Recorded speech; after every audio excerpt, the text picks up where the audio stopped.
Fox Sports. We are the Fox. We are Southwest. Yu Darvish continues to acclimate himself to the majors. And after perhaps his best start to date, he returns home.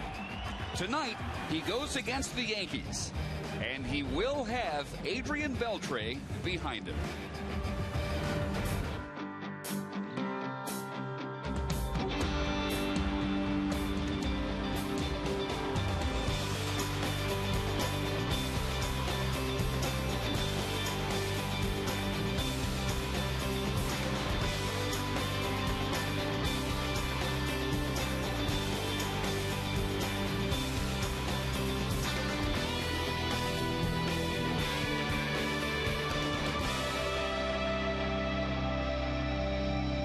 Warm and very windy, and another packed house making its way into Rangers Ballpark in Arlington tonight. Game 2 of the 3-game series between the Rangers and the New York Yankees, and just the 7th matchup in Major League history between Japanese-born starting pitchers. Hiroki Kuroda for the Yankees, and as Jim Knox knows, Yu Darvish for the Rangers. Darvish against Kuroda, a huge game in Japan, and even a bigger game here in the States. Coming up next on Fox Sports Southwest.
By your Texas Ford dealers. Visit your local Ford dealer and drive the 2012 F-150 Motor Trend Truck of the Year.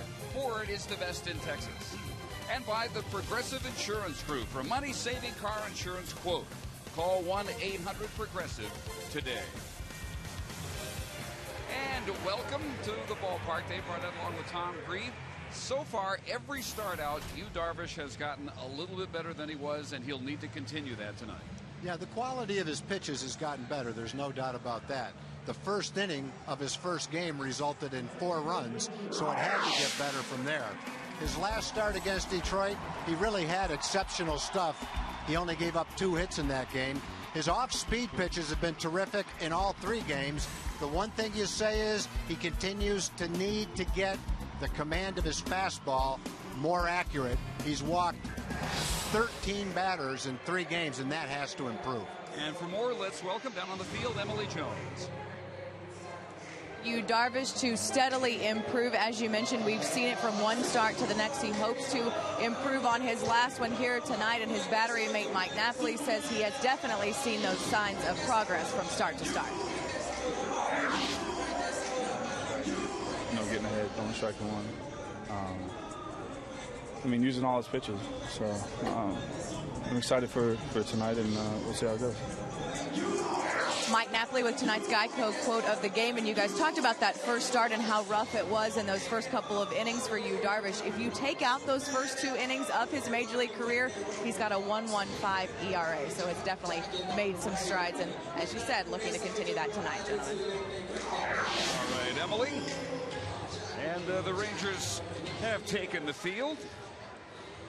Still with the best record in the American League at 13-4 and equal to that of the Dodgers, the 2 best records in baseball. And here is Joe Girardi's lineup to face Darvish. Derek Jeter leading off. Curtis Granderson moves up to the 2 spot, still in center field. A-Rod is DHing. Robinson Cano hitting cleanup. And playing second base with Mark Teixeira at first, Nick Swisher at right. Raul Ibanez, the veteran, is in left field. Eric Chavez batting 8th and playing 3rd, and the catcher is Russell Martin. Check out the scouting report in a minute for Darvish.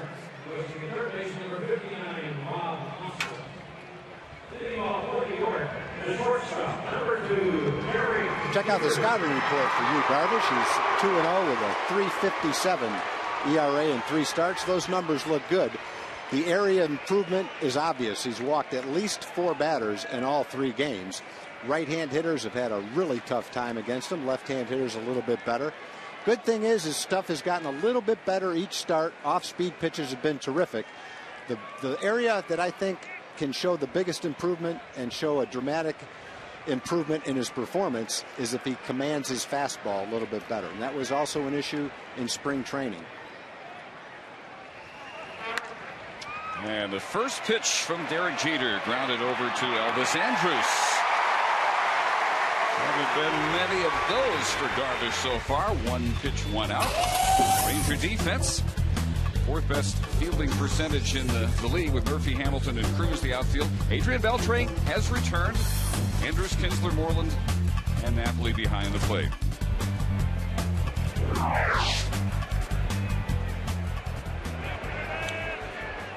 It's very nice to throw 1 pitch and get 1 out, especially when that 1 out is a guy hitting .411 coming into the game.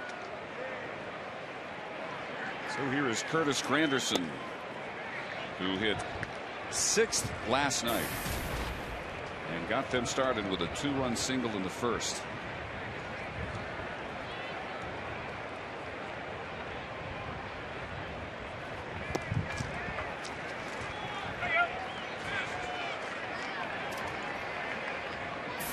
Two balls and no strikes.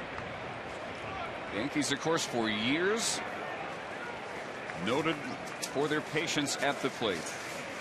And Darvish throwing a lot of pitches in his first 3 starts. So first pitch strike, more important than ever tonight for Darvish. There's Ted Barrett. Brian Runge at first, Marvin Hudson at second. The crew chief is Tim McClellan. He's at third. And it's 2-2. Darvish, in his first 3 starts, threw a first pitch strike to just 49% of the batters he faced. The major league average is 59%. So when he has worked ahead in the count, that's when he's been, as you would expect, at his most difficult to hit.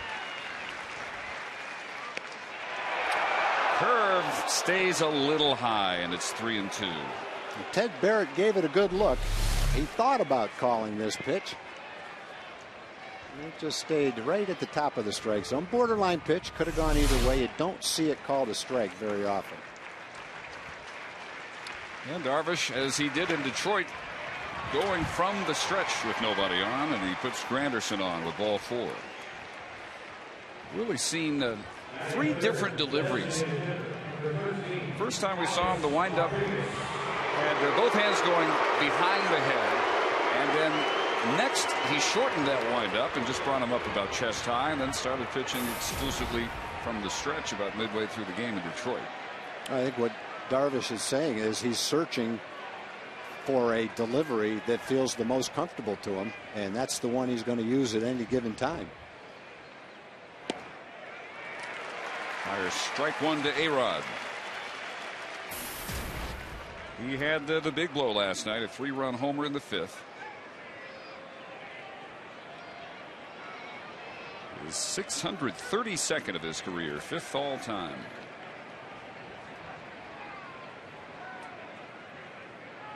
There goes Granderson, and it is foul back. No balls and 2 strikes to Rodriguez. Not a great jump for Granderson. I think Napoli would have had a good shot at him if A-Rod missed that ball.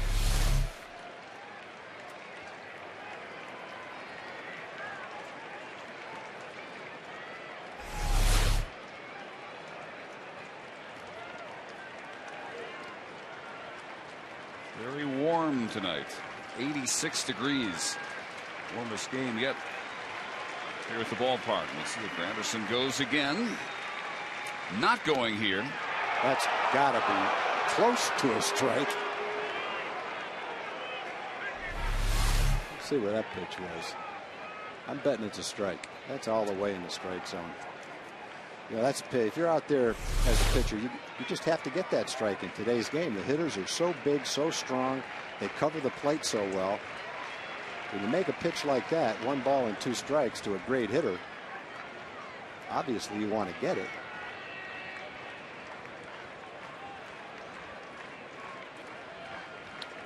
But, you know, they're borderline pitches. They can go either way. That one just didn't go Yu's way. Of Yu's first 10 pitches, 5 have been balls. That's a strike. Actually, it's better that he got to throw another pitch. Got to see Alex take that swing. It was even better than the one before it. That is being fooled by a slider. You won't see Alex swing like that very often.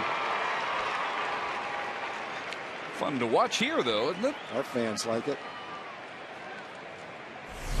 Weak a wave, as you will see. Alex Rodriguez. He was fooled by it, realized it was going to be a strike, and just tried to get a piece of it any way he could, and obviously wasn't quite able to do it. So with 2 outs, here is Cano. And there's strike 1 to Cano, batting cleanup. After 2 hits, 2 runs last night. Well, Darvish's off-speed pitches have been solid all season long. There's a good assortment of them. There's a slow curve, a hard curve, the slider. He'll throw a cutter. And they're especially tough on right-hand hitters. That's why right-hand hitters are only hitting 174 against him, having to contend with that assortment of off-speed pitches. What he needs to get the average below 300 for left-hand hitters is better command of his fastball. And he's done that in the past. He'll do it in the future. It's just a matter of working through a little bit of the wildness and getting to that point.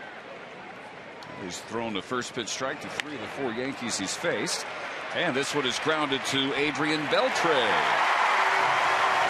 And for Darvish, only the Granderson walk in the first inning, needing only 13 pitches. Nothing for the Yankees. Rangers coming to bat.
Rangers will have this lineup tonight. Ian Kinsler, as usual, leading off at second base. Elvis Andrus at short. Josh Hamilton is in center. Adrian Beltre back in cleanup. Michael Young, the DH. Cruz in right, Murphy in left. Napoli catching. And Mitch Moreland batting ninth and playing first against the 37-year-old Hiroki Kuroda. Kuroda's lost 2 out of 3 decisions. His ERA is rather high. Had one pretty bad game. Gave up 4 runs in the first inning to Minnesota in his last start. Half of his runs have come in the first inning. Since he came to the big leagues, he was with the Dodgers for 4 years. He doesn't walk many, right around 2 walks per 9 innings. He's got good stuff. He's got a good fastball, good solid pitcher. At this stage of his career, he's not necessarily a top of the rotation guy, but good solid 4th starter on a good team, and that's what he is with the Yankees. And has that hesitation at the top of his windup to deliver strike 1 to Ian Kinsler. He's actually pitched better here than he did in Japan. If you look at ERA, his ERA is 3.45 for 4 years with the Dodgers, and it's 3.69 in 11 years in Japan. So he's translated well to the U.S. game. He actually has the best career earned run average of any Japanese-born pitcher. High and deep to left field and gone to the Yankee bullpen. Number 5 for Ian Kinsler. Now, if the game is anything like batting practice, this is a good day to strike people out or throw sinkers and get ground balls, because very seldom has the ball carried better in batting practice than it did this afternoon. There are balls hit all over this stadium, and right off the bat, Ian parks one over the Yankee bench in the bullpen, way out of here to left center field. He gets a hanging slider, it looks like, on the inside part of the plate. That pitch had "hit me" written all over it, and boy, did Ian ever hit it. So 1-0 Texas. Strike 1 to Elvis. Well, we saw Josh in batting practice hit a couple of balls on the roof of the new structure that's the batting eye in center field. Mitch Moreland hit one off it. There were balls hit to parts of the ballpark that normally you don't see him hit to. Well, that was toward the back third of visitor bullpen out there, and Ian's first homer since April 13th at Target Field, a 9-game drought. Andrus rolls out to Derek Jeter. Yankee defense is, in terms of fielding percentage, the best in the majors so far. Raul Ibanez in left with Granderson in center, Swisher in right. And the former Oakland A, Eric Chavez at third, with Jeter, Cano, Teixeira, former Dodger Russell Martin catching his fellow former Dodger Kuroda. Well, Kuroda, coming into the game, had been hurt a little bit by the long ball. He'd given up 3 in 18 innings. Hamilton first ball hitting. Teixeira and feeding Kuroda just in time. 1 pitch, route number 2. Josh was all set to dive into first base and then stopped himself from doing it right as he got into position to dive. You'll see him about 3/4 of the way right here, thinking about it and deciding not to. Either that or he tripped. Maybe he tripped. I thought he was getting ready to dive, but watching it again, he might just have tripped a little bit and lost his balance. So 2 outs, and here is Adrian Beltre.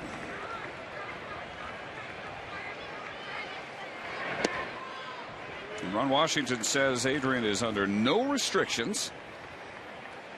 Took some grounders yesterday. Says we dodged a bullet, finding out that the hamstring was not the issue, just some general soreness around the left hamstring as he pulled into second base, running out a double in the first game of the doubleheader in Detroit Saturday. Is that ever great news?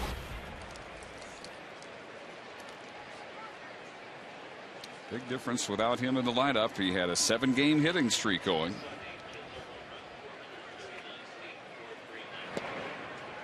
The Kinsler home run, 439 feet.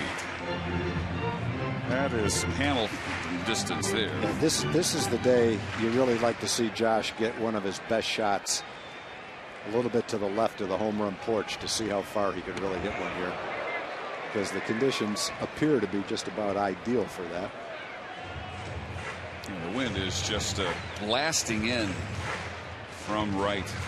See those flags above the scoreboard, above the offices in center field. Warmest, windiest conditions yet here at the ballpark. Chop back to Kuroda, who makes a nice play on it. But Ian Kinsler, on the third pitch of the game, planted home run number 5 to give the Rangers an early 1-0 lead.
Ian Kinsler just hit his 21st career leadoff home run, stretching his club record. Darvish a lead to take into the second inning, and another strike one. He's done it to 4 the first 5 hitters he has faced, in this case to Mark Teixeira, who was 0 for 4 last night, just 3 for 14 on this road trip. Good changeup right after the fastball for a strike. He takes a little bit off it. One was 92, one was 88. That's had Teixeira out in front of it. Thought he was getting the same pitch, but it was a little bit slower. So what's in store at 0-2? Won't chase that one.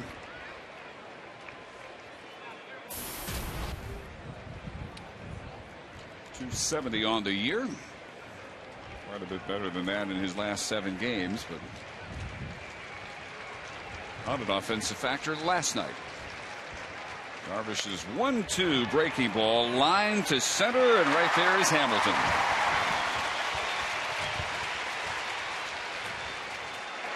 Let's check in with Jim Knox. All right, thanks, Dave. Rangers fans looking for a big win tonight over those Yankees. Yes, indeed. In Community Corner tonight, we're talking about it. The Rangers recognized Jackie Robinson before the game and pregame festivities. Also time to recognize the Negro League Baseball Museum, located in Kansas City, Missouri. Chronicles the lives of African-American players back in the 1860s to 1960s. To find out more, log on to NLBM.com. Dave? All right, Jim, here's Nick Swisher, the American League RBI leader with 21. 4 homers, hitting .266. He is in some high Yankee cotton since 1961.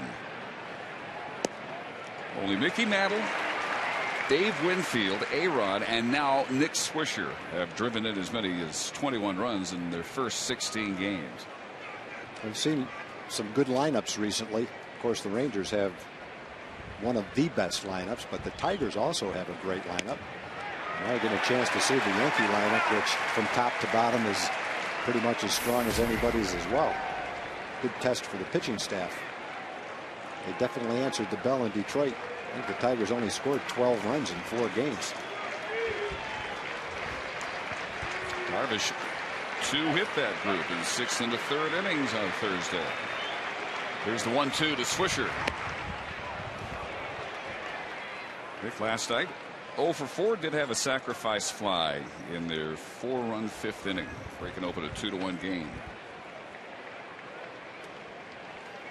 Yankees at 10-6, tied for first in the East with the Blue Jays, who are trailing in the 6th at Baltimore 2-1. 2-2, and he got him swinging. Strikeout number 2, out number 2. Just a good example of the off-speed pitches that Darvish has. He struck out Rodriguez on a slider. He strikes out Swisher on a really nice changeup. Good movement on it. Excellent location, excellent movement. With 2 strikes, you'll get a lot of swings and misses at that pitch. Yu Darvish getting some ugly-looking swings his first few batters. 2 outs for Raul Ibanez. Brett Gardner on the disabled list with a strained right elbow. Andrew Jones was in left last night against the lefty Holland. And now Ibanez's turn. Off to a pretty good start. He's driven in 9 runs on his 11 total hits, which include a double and 2 homers.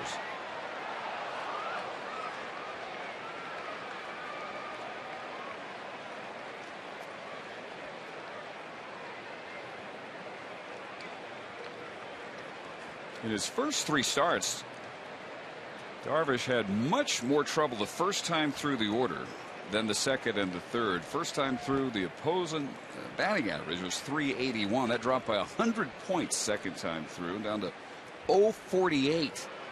The third time through a lineup, they were just 2 for 21 against him. So to see him look this good first time through the lineup, a very promising sign.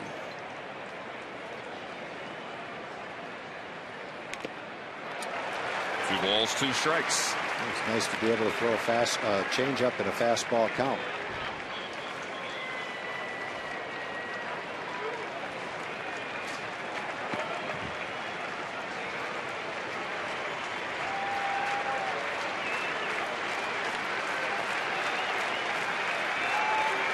Ibanez will turn 40 on June 2nd. Waits for the 2-2. And sprays it down the left field line, foul into the seats.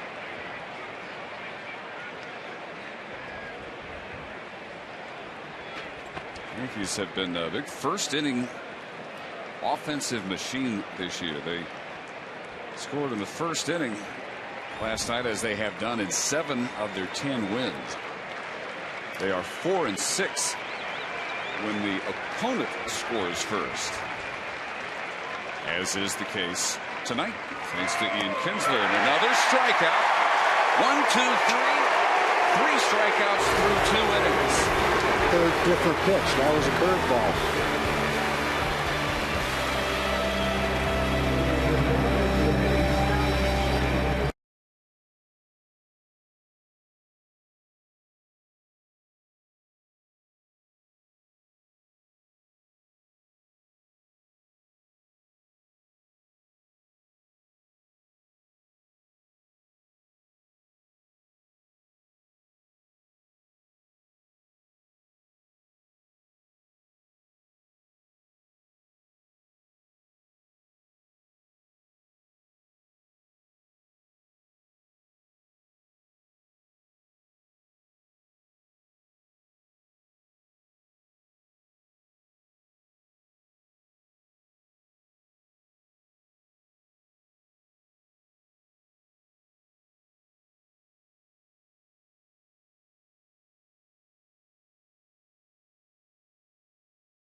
Ballpark this spring is on Thursday, May 17th. Texas hosts the Oakland A's, and CBS 11 and TXA 21 will host Weather Day for kids before the game. So plan your vacation day and then pick your seats at TexasRangers.com. Expected to be the 4th sellout of the year, 2nd straight in this Yankee visit. As Michael Young will lead off the bottom of the 2nd. He'll be followed by Nelson Cruz and David Murphy. Kuroda touched for his 4th home run. This is his 4th start by the leadoff hitter Kinsler. Then he got 3 groundouts. Michael last night 0 for 4, snapping his 10-game hitting streak. He was hitting .500, 21 of 42 in those 10 games. Drove in 10 runs at both his homers.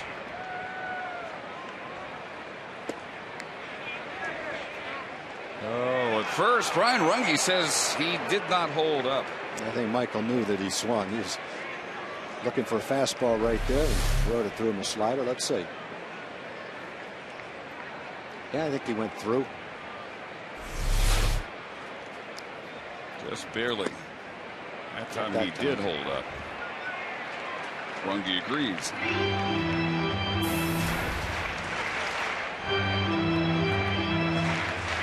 Michael always a good hitter regardless of the opposition, Yankees included. 400 against them last year. Season series the Yankees won 7 out of 9 meetings. 3 balls and a strike.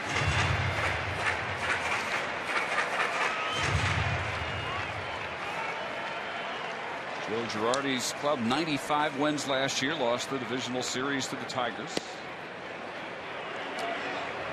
Just caught the edge, 3-2. Brian Runge at first base is from an umpiring family. His grandfather was Ed Runge. His father was Paul Runge.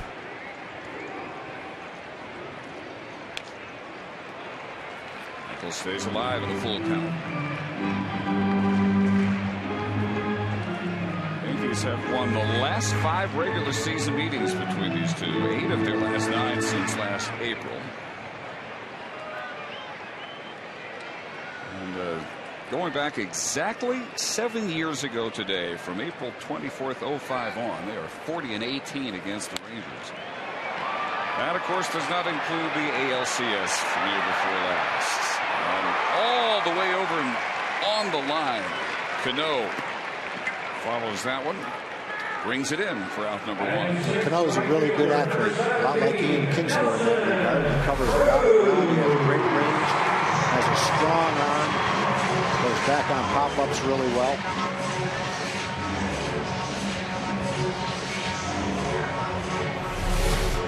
Over the shoulder concentration on what was a foul ball. So there's the first out. And here's Nelly Cruz. Cruz last night a double in 3 trips, a walk and a run scored. I would say this would be a pretty popular game to watch for the people in Japan. Oh, no doubt. Being broadcast live to Japan. Started, if I remember correctly, at 8 a.m. tomorrow in Japan. We had great ratings for Darvish versus Ichiro when the Mariners were here. And tonight, just the 7th time ever in the major leagues, a matchup of Japanese-born starting pitchers who never faced each other in Japan. It was never Kuroda versus Darvish over there. Hiroki spent 11 years with the Hiroshima Toyo Carp. Was 103-89.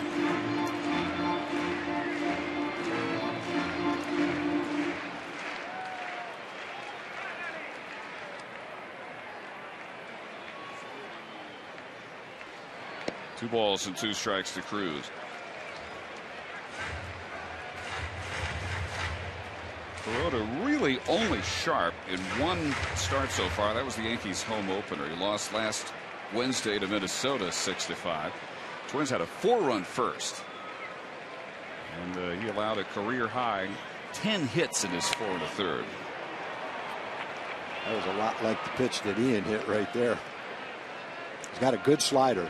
That might have been more of a curveball, but he has a really good slider when he keeps it away from the right-hand hitters. He got the one in a spot he didn't want to get it in to Ian, who hit it 430 feet. But he's made a lot of good pitches with it early in the game. This one chopped slowly to short. Jeter has to charge.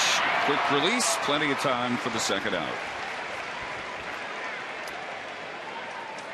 Ranger fans, Chevy is proud to present a new show called Chevy Hometown Kids. It's not about the score, it's about the experience. So tune in each Saturday at 10 a.m. here on Fox Sports Southwest, or visit hometownkids.tv for more information.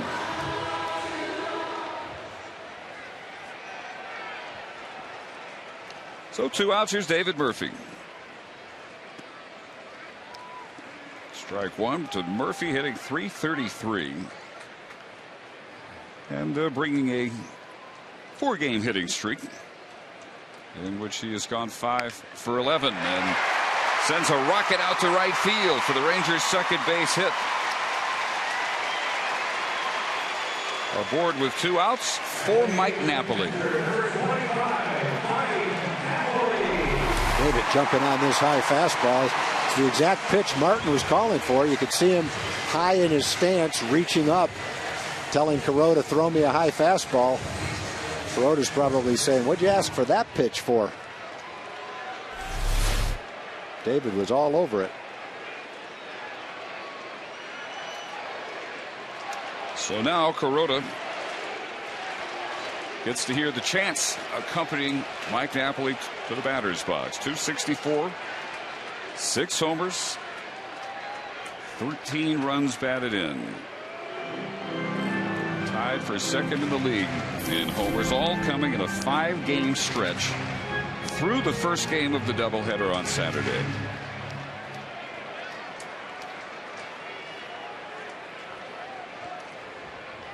Last night 0 for 4, a couple of strikeouts at first base. And way inside. Kuroda's 29th pitch. Napoli, a Yankee killer over his career. Excellent numbers in 29 games.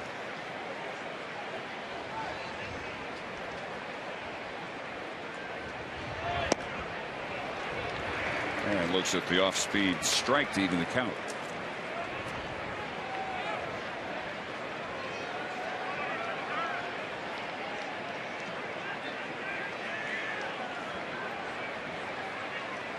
Murphy takes his lead off first. There with 2 outs.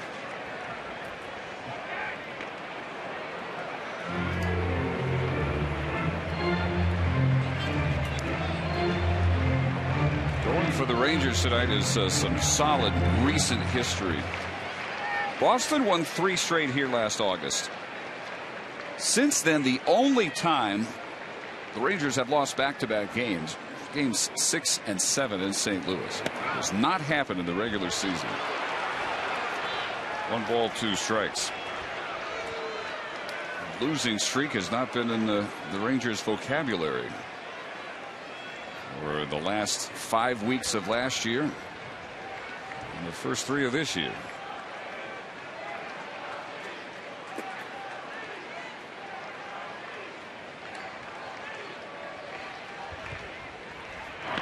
Rangers have far and away the biggest run margin in baseball. They've outscored their opponents by 49 runs coming in. Next best, St. Louis, plus 35. And the next best in the league, the Yankees, at plus 20.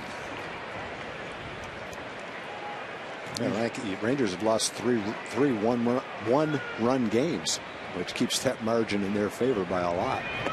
Good slider, boy. He's got a good slider. First strikeout for Hiroki Kuroda. No runs, a hit, a man left. Darvish back to work. He was very sharp in the first 2 innings.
Quest is brought to you by Geico Insurance. 15 minutes could save you 15% on car insurance.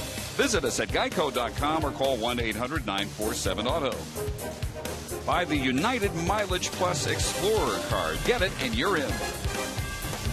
And buy the all-new Mazda CX-5 with 35 highway MPG.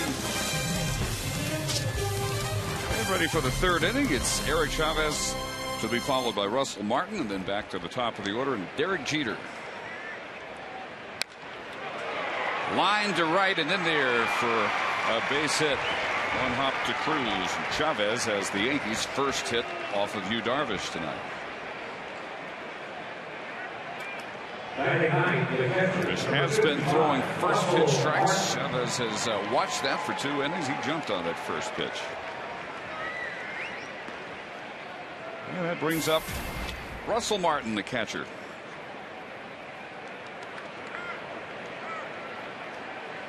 Chris Stewart caught last night.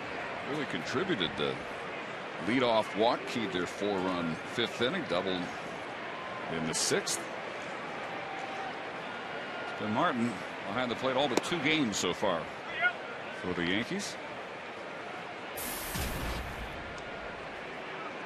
In this very exclusive club, 10 homers, 60 RBIs, 10 steals, at least 3 times. Only Carlton Fisk and last night's honoree Pudge Rodriguez managed that.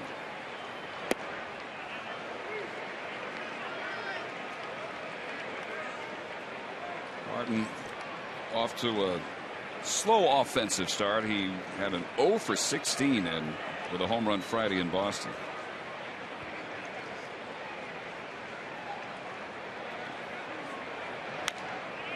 Two balls and a strike. Infield a double play depth. Darvish needed only 13 pitches in the first, only 15 in the second. 20 strikes, 13 balls so far. 3 strikeouts against only 1 walk. That was Granderson in the first. But behind Martin here, 3-1. Yeah, Martin would be a good guy to get. He's only hitting 179. You put Martin on, now you run into some problems because now it's the top of the order. Jeter coming up. You got a ground ball right here. High strike. It's 3-2.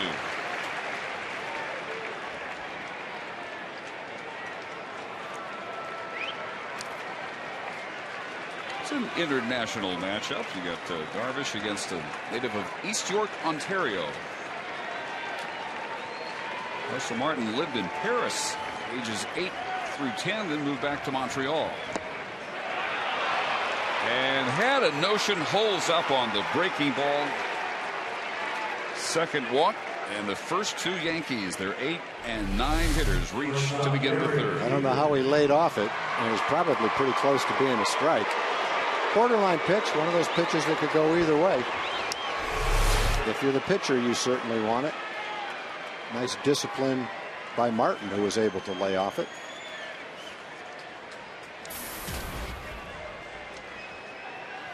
So a challenge here for Darvish with Derek Jeter to be followed by Granderson, then A-Rod. Jeter grounded to short on the first pitch of the game.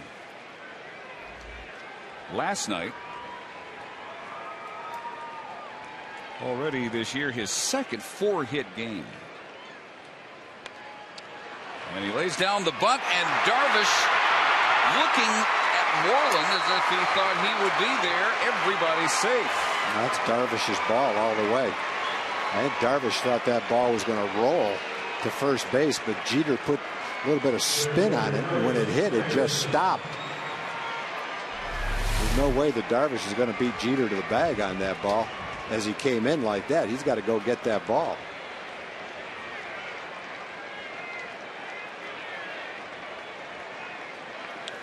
Pointing at Moreland instead of going after it. Yeah, Mitch, there's nothing Mitch could do. If Mitch went after that ball, Jeter would have trotted to first base anyway. So it's a bunt single for Jeter, and here's Granderson, bases loaded, nobody out.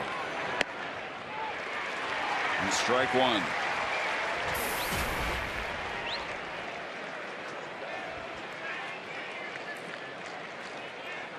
Anderson 6 homers this year. Half of those in a single game last Thursday against the Twins. Curve missing away.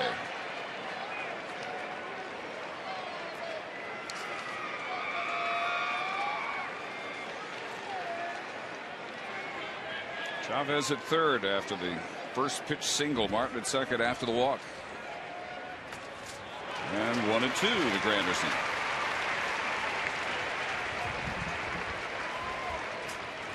Granderson and Napoli right behind Josh Hamilton. 3 top home run hitters in the league in this series. Yeah, Granderson's coming off a year where he hit 41 home runs, knocked in 119 runs, and scored 136 runs. Also strikes out a little bit too, 169 times last year. That will go foul. So the Yankees pretty happy with this pickup. It did cost them Austin Jackson and Phil Koch, as well as Ian Kennedy going to Arizona. Granderson, though, was the first player in Major League history to be acquired in the offseason by a defending World Series champion after a 30-homer season. As Tom said, he's gained even more power in New York. Good try. Ran that cutter in on his fist. Couldn't get Granderson to swing at it, though.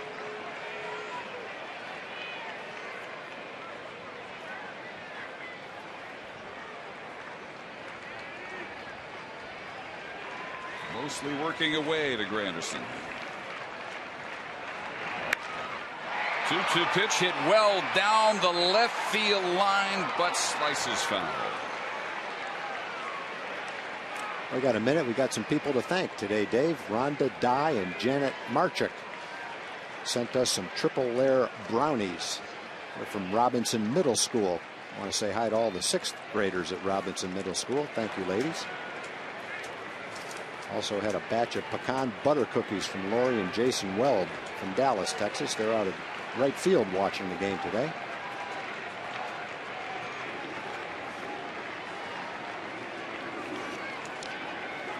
Seems like our treats are going faster and faster this year. I don't even see them. They're already gone. You had to grab the brownies quickly.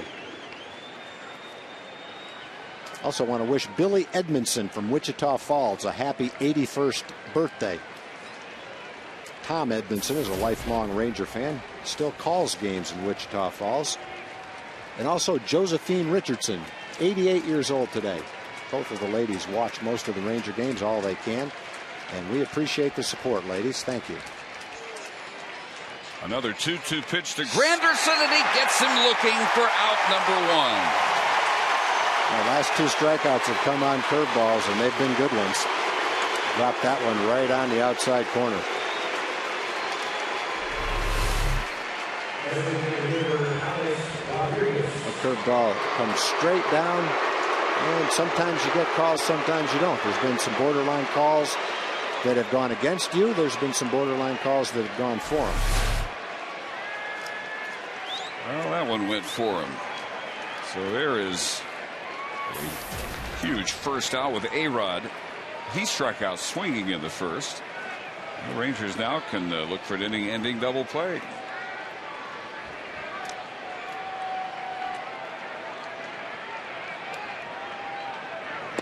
First pitch in there at the knees at 94.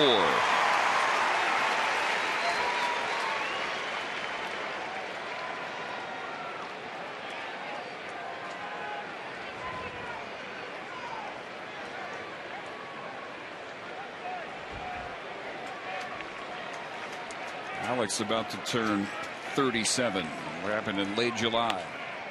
Chops this one. Beltre steps on third across the diamond. Double play. End of trouble. That's some pitching right there. When you've got Granderson and Rodriguez coming up with the bases loaded.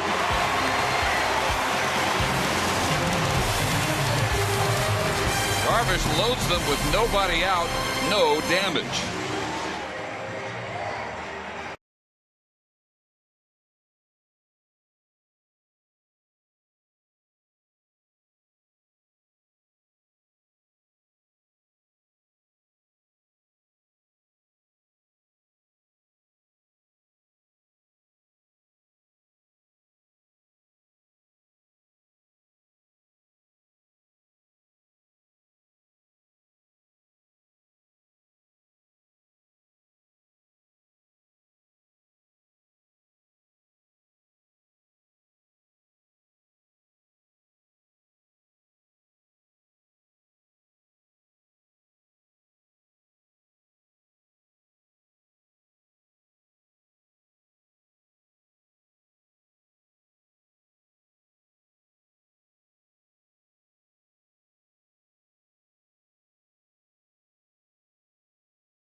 Most April and May Rangers home games. Upper level tickets for only $10 or Lexus Club Terrace tickets for $15. Bring in a Dr. Pepper can to Rangers Ballpark or enter Dr. Pepper as the coupon code on TexasRangers.com. Well, what an escape by Yu Darvish. I'll say. Loads the bases with nobody out. Strikes out Granderson. Double play grounder from A-Rod. And Mitch Moreland leads off. Still a scoreless game at the bottom of the third.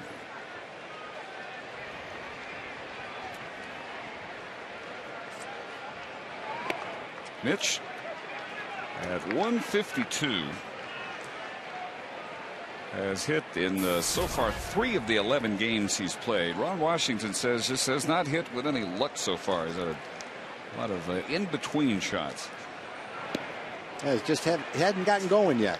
Hasn't had a steady stream of games to play in. There's been some tough lefties. He had the tooth problem that caused him to miss a game. He just hadn't been able to get in a groove yet, but it'll come. He's working hard. One thing that would help is string 4 or 5 straight right-handed pitchers. Yeah, get some regular playing time and get a couple of base hits, get your confidence level up. Timing is a funny thing. You can go into a game without your timing and take one swing and go, whoa, there it is. Now I got it. Rangers see another righty tomorrow, wrapping up this series, and Phil Hughes. 2-2 to Mitch. Top of the order, Kinsler will be next.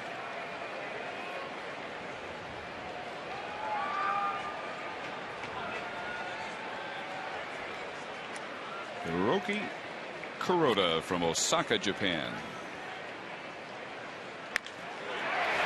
What a pick on a vicious one-hopper by Mark Teixeira. Well, there's the bad luck you're talking about.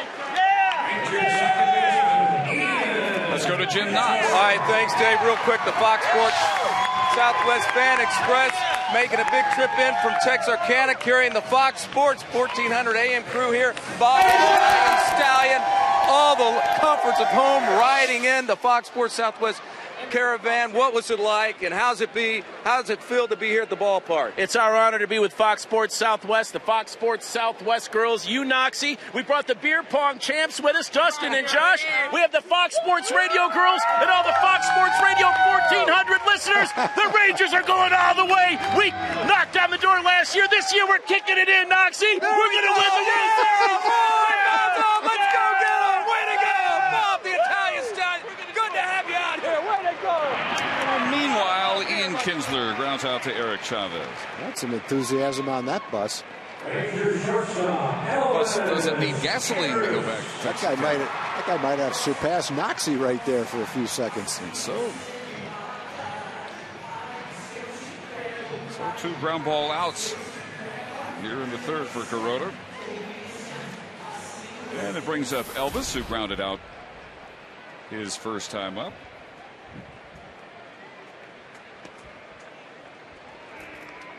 Let's go to Emily Jones. Well, gentlemen, they say that imitation is the most sincere form of flattery, and I would say that that guy was doing his best to imitate Jim Knox. I agree. I agree, and he was pretty impressive. I think Noxie might have gotten Noxied.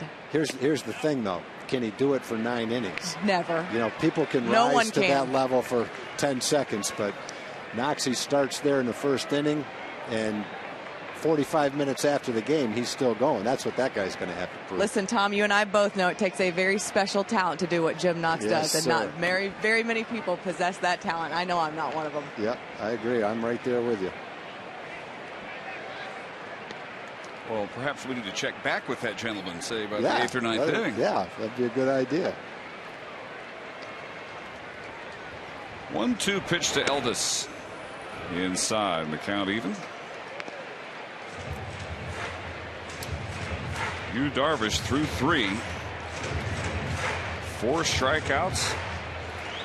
2 hits. One the unfielded bunt single by Jeter. Huge double play ball.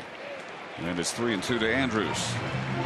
Most of the time when you look in the dugout, you see the pitcher with at least a towel on his arm or a jacket. He's wearing short sleeves and perfectly content and comfortable not to go to the jacket.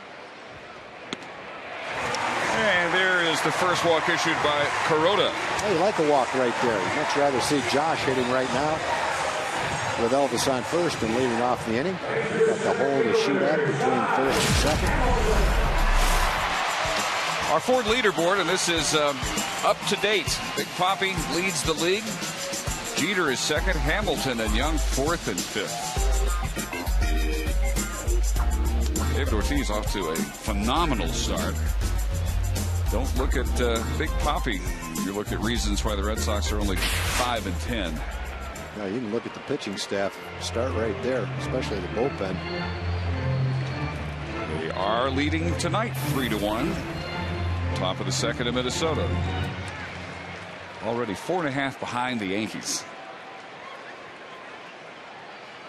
Hamilton grounded to first in the first. And that one getting behind Martin, but not far enough for Elvis to take second. Elvis couldn't see where the ball was. He wanted to go, but he wasn't positive where the ball was. He didn't want to start and have Martin just reach down and grab the ball.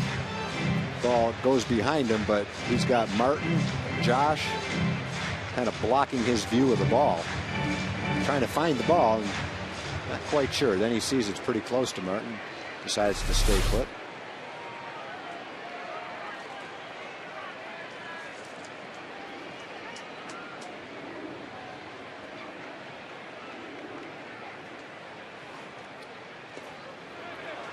Did he hold up?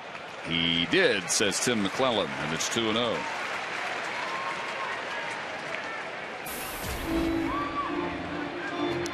Best power start in Ranger history. 8 homers, first 17 games. Moving past A-Rod on that list.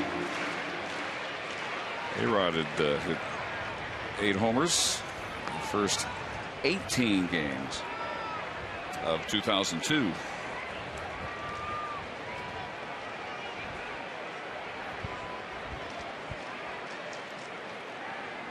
Jet stream tonight fully in effect. Here goes Elvis. There goes the bat. And the throw is not in time, as this time the bat lands harmlessly out in shallow right field. Pretty good distance for that one. Stayed fair. That would have been a double down the right field line. Good jump and a stolen base for Elvis gives Josh a chance to bring a run in right here. Nothing Jeter could do. Jeter, I think, was distracted a little bit by the bat. Everybody was. See the bat helicoptering through the air all the way through the infield. That's unnerving. Mark Teixeira probably was unnerved as much as anybody. Was coming right at him. Second steal. And as many tries for Elvis. And a base hit to right field. Andrews coming home. And the Rangers lead it 2-0. Well, they keep throwing Josh off-speed pitches, and I don't blame them. But eventually they get one up, like Sabathia did yesterday, and like Kuroda just did right there. He fooled Josh with the one before it so much that he lost his bat. But this time it stays up, even though it's a little bit outside. Josh gets the bat on it and drives in a big run. Big 2-out hit. Elvis worked the walk, stole the base. Stolen base turns out to be huge, and RBI number 19 for Hamilton brings up Beltre. He grounded back to Kuroda to end the first. That's the thing about it. You know, you can get any hitter with when you make really good pitches, and Josh expands the strike zone a little bit, and if you throw him tempting off-speed pitches, you can get him here and there. But you can't keep throwing that pitch one right after the other. Eventually you get one up a little bit, and all season long, as soon as the pitcher does, Josh hammers it. Getting started with 2 groundouts. Then the walk to Elvis on a 3-2 pitch. And a couple of pitches later, he is stolen second, and next thing you know, he's home on the Hamilton RBI.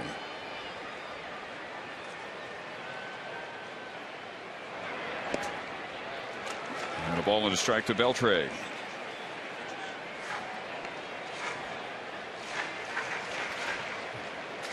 Adrian was, in his mind, ready to go yesterday. Ron Washington going with the medical opinions. Give him one more day. Just completely calm down that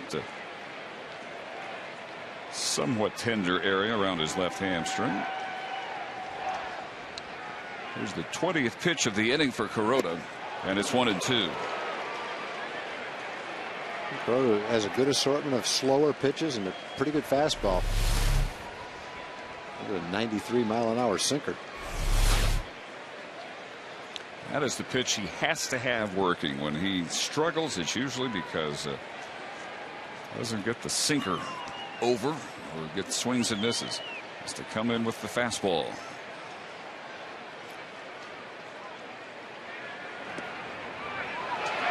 Hamilton will head for second. That ball not 4 or 5 feet away from the plate, but Josh fast enough to take advantage. Well, Ron Washington encourages aggressive base running, and the one thing the Ranger runners do at first, whether they're fast runners or medium runners, as soon as the ball hits the dirt and bounces off the catcher, they take off. And if you get the jump, that's the key to it. You've got a good secondary lead. You see the ball in the dirt, you leave immediately. Even if it's only a little bit away from the catcher, you still have a great chance of beating the throw. And see if the Rangers can take second base that time on a wild pitch and get another 2-out hit, bring in another run.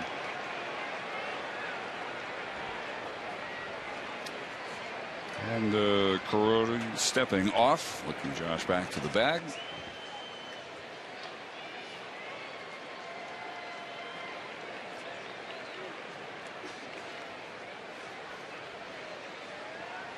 It is officially a wild pitch. And that is strike 3, but the Rangers add a 2-out run on the walk to Elvis Andrus. Then the steal to get into scoring position so Hamilton could drive him home.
A leadoff home run from Ian Kinsler.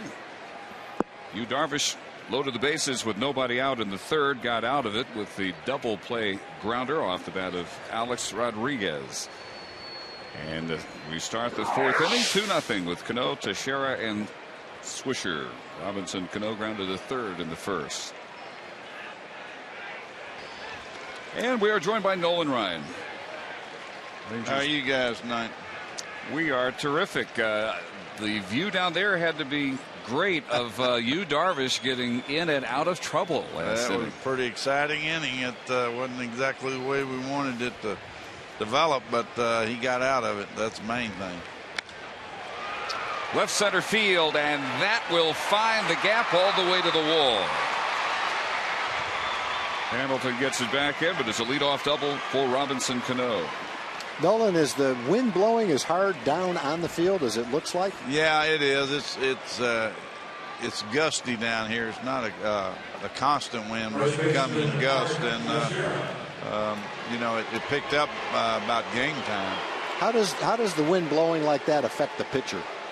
Well, you know, I don't think it really affects him much as far as what happens to his pitches at the plate, as much as maybe if a ball's hitting more to right center here with the kind of wind we have tonight, it's going to have a tendency to carry out there. Well, here's Mark Teixeira, who lined to center his first time up. If I was pitching into a wind, I'd prefer to pitch into it than with it, just because I think it does help your breaking ball.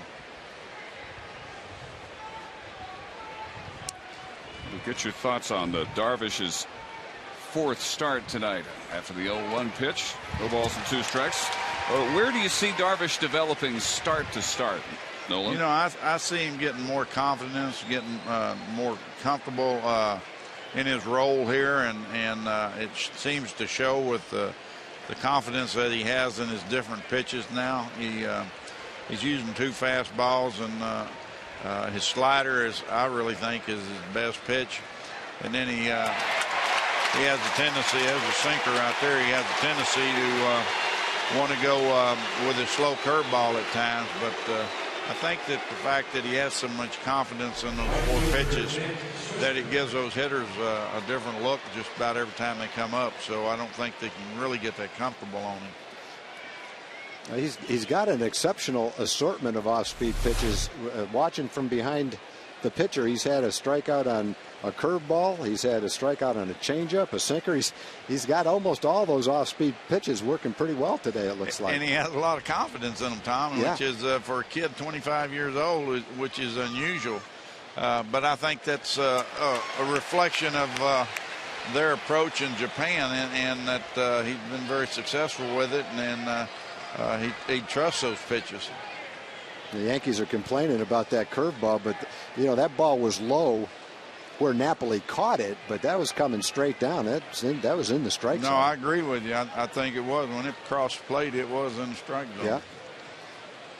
And he's throwing first pitch strikes, Nolan, tonight. 9 to his first 15 batters. Well, I think that's what we're seeing, is that he's throwing a higher percentage of strikes than he did earlier in the career and the year, you know, when he first started and in spring training. And so I think that's been a real plus for him.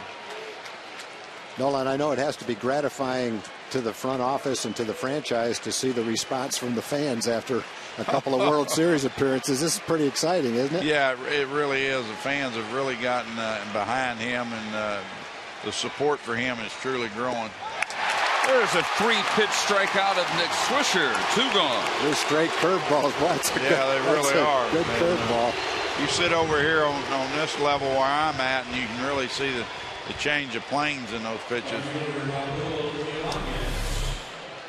He seems pretty obvious, I guess, Nolan, that he rises to the occasion when he's in trouble. Well, I really think that he believes that he can get out of it. I believe that he has confidence in his assortment of pitches, and I think it really makes a lot of difference. Raul Ibanez struck out his first time up, and he rolls to Kinsler. Leadoff double by Cano, no problem. Nolan, as always, we appreciate your time. Okay, guys, thanks. Nolan. No runs, a hit, a man left to the bottom of the 4th. Still 2-0. Darvish and the Rangers.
Who hit the most home runs against the Rangers last season?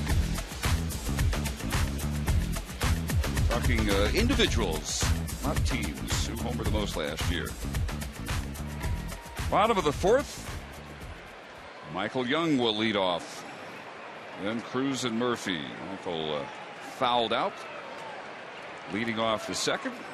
This running grab past the right field foul line for an over-the-shoulder catch by Cano.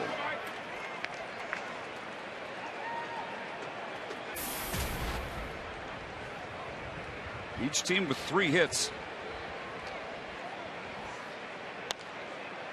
And this one grounded up the middle. Jeter off balance throw in time. Yeah, Kuroda has really kept the Rangers for the most part off balance. There's been a couple of hard hit balls for sure. A lot of balls off the end of the bat. Slowly hit ground balls. A couple back to the pitcher. Several of them to the infielders. Hard hit balls. David Murphy really hit his ball well to right field. Mitch Moreland hit a shot that Teixeira turned into an out. Josh hit solid line drive to right field. And of course, Kinsler's long home run. Definitely trying to keep the ball away from the right-hand hitters. Strike one to Cruz. Grounded out to Jeter, his first trip. And gets a base hit off the fist. Out to right field. Slice that thing into right field. They all count. Maybe this gets Nelly going against the Yankees. Inexplicable how much they held him down last year. He was 1 for 17 for the season series, 59. Yeah, sometimes when you only have a certain amount of at-bats, you might face a team when you're just not feeling good and your timing's off. It doesn't matter necessarily who's pitching, you're just not feeling good at the plate. And maybe this year it'll be different.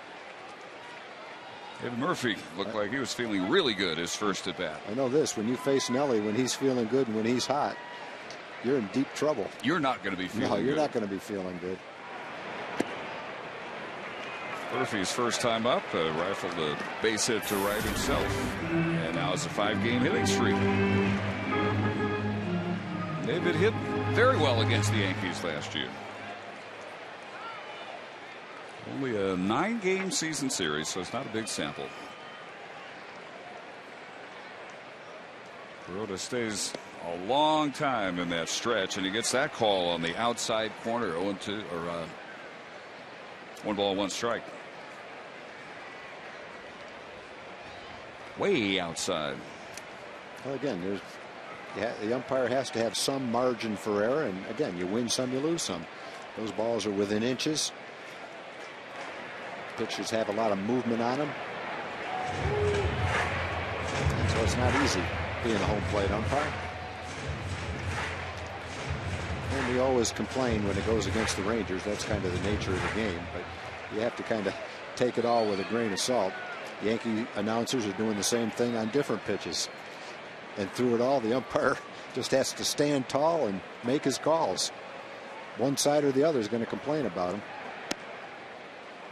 Speaking of the umpires, Dave, I was looking through the umpire handbook, and I focused in on Ted Barrett, the home plate umpire.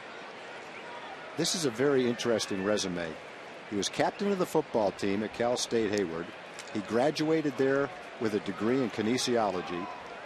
He played junior college football and basketball. I'll take a timeout for the pitch. This is a long resume. That's a long resume. He competed as an amateur boxer, played semi-pro baseball in the San Jose area. He's an ordained minister in March of 2007. He's pursuing a master's degree, a doctorate degree in theology. I'm not done.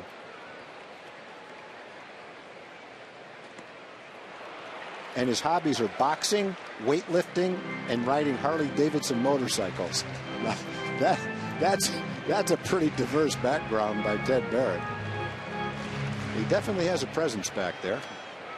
I wouldn't argue with him. Once I saw he's a professional boxer. He's a minister, played every sport. He's a minister, and he rides a Harley. I would presume he does not cuss back at the managers then. No, but I wouldn't take a swing at him. Ted Barrett, Renaissance man. And Murphy goes down swinging. Strikeout number 3 for Kuroda. 2 outs for Napoli.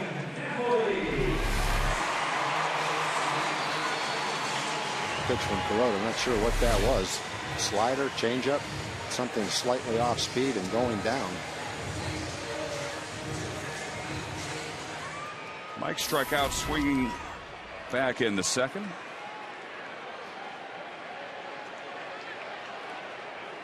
Wash splitting Napoli's duties pretty much half and half. This is his 8th start at catcher.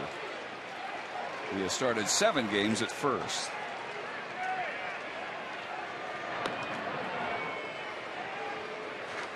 Wash high on the abilities of both his catchers. Napoli with the more spectacular numbers last year, but Wash a Yovi Torrealba fan as well. Doesn't want either of them to have to play long stretches. They have the other worth playing time. And the versatility of Napoli, DH or play first, also is a factor. First pitch strike at the outside edge. Yeah, Kuroda for the most part has really pinpointed his pitches. He hasn't thrown a lot of good pitches to hit. The few that he's thrown, the Rangers have hit pretty well. But for the most part, he's stayed on the edges of the plate. 64 pitches, 40 for strikes. And he has thrown a first pitch strike to 10 of the 17 Rangers he's faced. Pretty good movement on that sinker. Looked like a splitter the way it went down. That good stuff. It's going to help the Yankees. Last year with the Dodgers, he was only 13-16, but his ERA was 3.07 in 32 starts through 200 innings. Good solid pitcher. Strike 2. And he was better on the road. Most pitchers love Dodger Stadium, but yeah, it's unusual. He was 3.27 ERA there and 2.85, 5th best in the National League on the road last year. And most Dodger pitchers have the split favoring their home performance. 1-year contract with New York, late January. 37 years old. 11 years with Hiroshima. Never faced Yu Darvish over there. He is tonight. They're locked in a pretty good duel. Advantage Darvish so far. The 1-2 pitch outside, 2-2 to Napoli. Which Moreland would be next.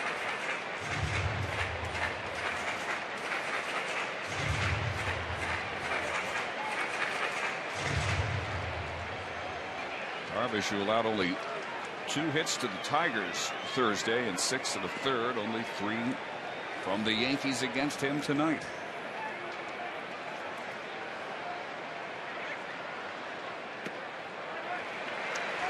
Full count.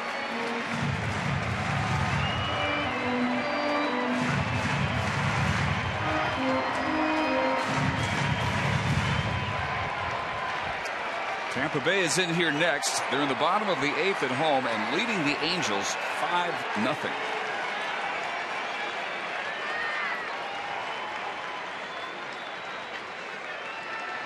Three-two pitch, and he gets Napoli swinging for the second time. 2 strikeouts in the inning, a single and a man left. On to the 5th, still 2-0.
Now this is fourth major league start, and that pattern holds. Strikeouts through the first 4 innings, already a season high 6. He's allowed only 3 base hits. He has gotten out of a bases loaded, nobody out jam. Last inning, allowed a leadoff double to Cano and left him stranded at second base with a couple strikeouts and a ground out. All that had to impress you, Mark McLemore. It really did. I mean, that was really the tough part of the lineup that he was having to face.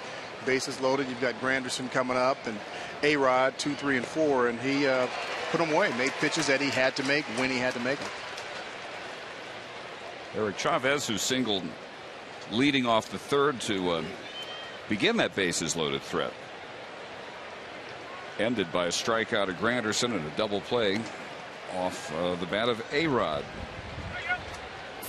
2 balls and a strike to Chavez. 8th game of the year. He is 5 for 11. Both home runs Friday in Boston. The 16th 2-homer game of Eric Chavez's career. First in 6 years. He has been so injury plagued. And Mac at his best, about as good a third baseman as there was. He really was. There wasn't anywhere that you could pitch him. He'd hit a ball out down the left field line, keep it fair, pull it to right field, hit it straight away center field. This one he grounds to Andrus's backhand. 1 gone to the Yankee 5th.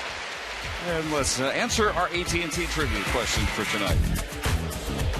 Who hit the most homers against the Rangers last season? Curtis Granderson, 6 of his 40. He got 6 already this year. Thursday against Minnesota, the first Yankee ever in their history of ever to have a 5-hit, 3-homer game. Last year, first in major, or the 11th player, no, the first player in Major League history. 40 homers, 10 triples, and 25 stolen bases. Mac, just watching Darvish pitch, if you're a hitter, he's got so many different pitches. It's not, first time you face him, it's got to be tough. It really is. You're trying to sit there and figure out, okay, what does he throw, and where does he throw, where does it come from, how does it move, and he's throwing a lot more tonight than I think I've seen him, in his previous starts. And he's got something that's going this way, he's got one going another way, and another one going straight down, and these guys don't know what to do with that. There's not much they can do with it.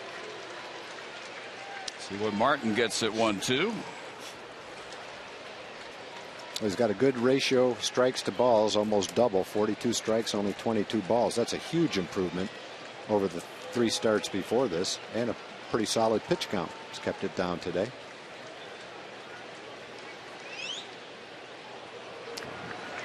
Martin holds up. He worked a walk last time. One of the 2 walks Darvish has issued tonight. Well, one of the things about Martin, he's only been up 39 times, but he has walked 10 times coming into the game. He's hitting 179. His on-base percentage is .385. Doink. Broken bat behind the bag. Elvis spins, throws a strike to Moreland for out number 2. That sounded like it was an aluminum bat that thing hit. That's the weirdest sound I ever heard. Look at this. This is routine. This is easy for Elvis anyway. This is just a tremendous play. I mean, he's going to right field. Matt, turns and throws a strike. You've played out there, so you can talk to this. That's not that easy, is it? He makes it look easy. It's not that easy at all. I mean, he's going toward right field at full speed, bends over, grabs the ball, spins, and he has to start throwing before he actually picks up first base. Yeah. He just knows where first base is, and that's called, having a presence of mind on that field. And tremendous play. He just makes it look so easy now. And you saw the string there. Longest errorless streak of any Ranger shortstop in history. That's the weirdest sound off the bat. Great play. It sounded like a golf ball being hit with a driver. 1-0 to Jeter. He is grounded out and reached on a bunt single. Darvish did not field. looking to advance Chavez and Martin in the third.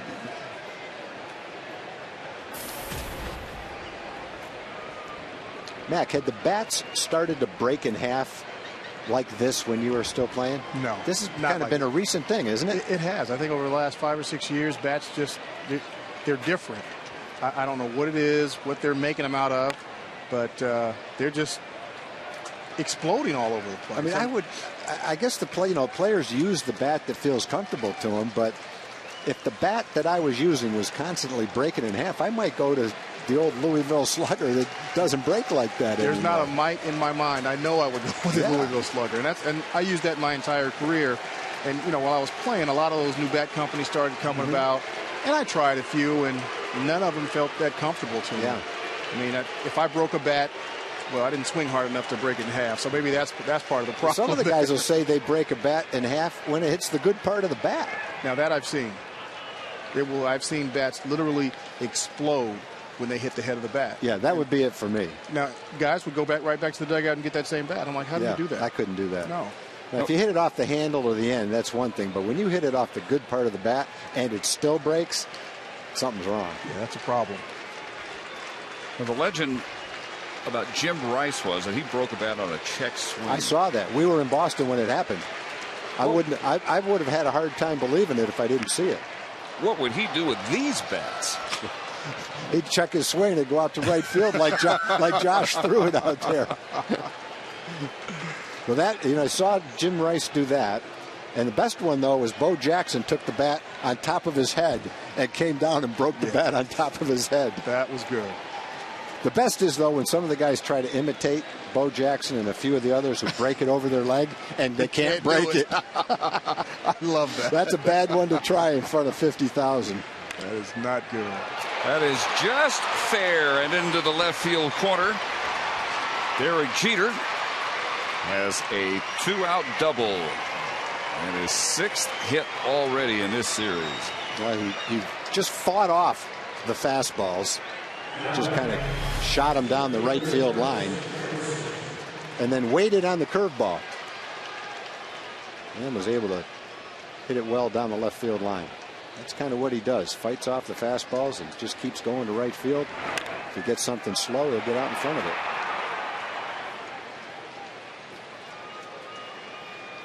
Great hitter. Boy, he's just hot, too. He got popped that little bunt up for a base hit, so he's got 2 more hits tonight. Strike one to Granderson.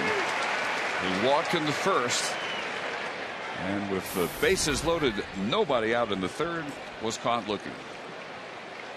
Hey, I don't know what you think, but looking at Darvish, he just looks so much more relaxed in this start than he did in that very first start. Yeah, I would agree with you. And Dave asked the same thing to Nolan, and Nolan said that that's what he sees is a guy that's more relaxed, more confident, probably feeling more confident with his team and the big leagues and the culture and all that stuff. So, yeah, I agree with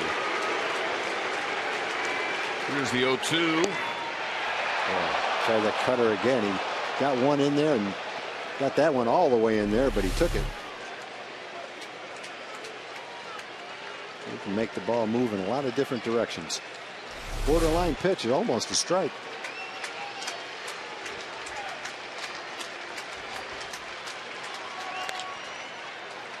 That roller will be handled unassisted by Mitch Moreland. And Darvish leaves another Yankee in scoring position.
lottery has landed, and the current estimated annuitized jackpot is $173 million. That's Mark McLemore money.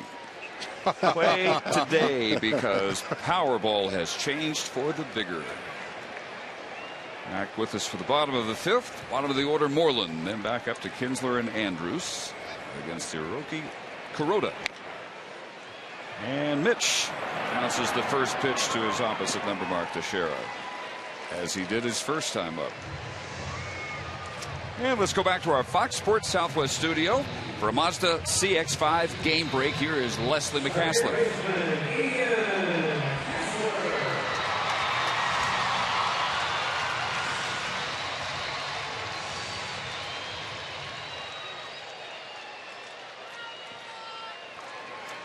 So if you're tracking the American League West, that puts the Angels at the moment 7 games back. Rangers didn't get 7 games up on them until middle of August last year. Ian Kinsler started the scoring. 439-foot homer into the visitors' bullpen, leading off the game. 21st time in his career he has done that.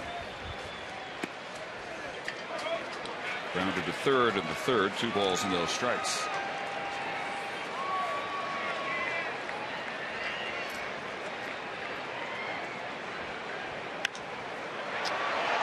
Lifts this one, and the wind blowing it into the seats. Mac, if you're hitting against you, Darvish, and at this point everybody knows he's got the wide assortment of pitches. You have really no idea how many he's going to try on a given night. So what are you up there looking for? I'm looking for a fastball. There are very few pitchers that I faced that I would look off speed on, but I would look fastball. If you're looking for a fastball, you're set up to hit that fastball. You can hit the off-speed pitch if it's a bad off-speed pitch. Now, the way Yu is throwing tonight, he's throwing some very good ones down in the zone, and that's what's making him effective. But going up there trying to hit that sinker or the slider or the curveball, I was never really good at that. I wasn't either, Mac. I had to hope I got a fastball or a bad breaking ball, because I could look for a breaking ball. If it was a good one, I couldn't hit it anyway. Yeah. So why look for it? No. Because you're right. If you're looking for a fastball, you can hit a bad breaking ball. If you look for a breaking ball, you definitely can't hit a fastball. It would amaze me, the guys that would come back to the bench, or they start the game and they just say, "Hey, I'm sitting on slider all night long." I'm like, really? Yeah, good for you. Yeah, you go get him, big fella. I'm just not that good. Yeah, I'm the same way.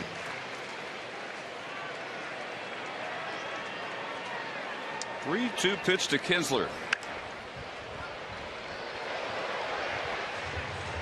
As we said, Ian took care of the first run. 3rd pitch of the game. One of the longest home runs he's hit in a while.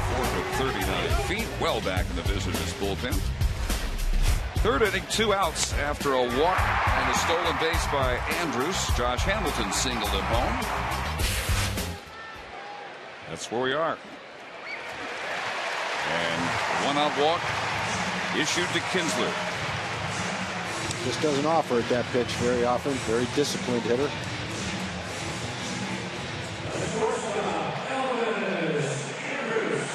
So 1 on with 1 out for Andrews.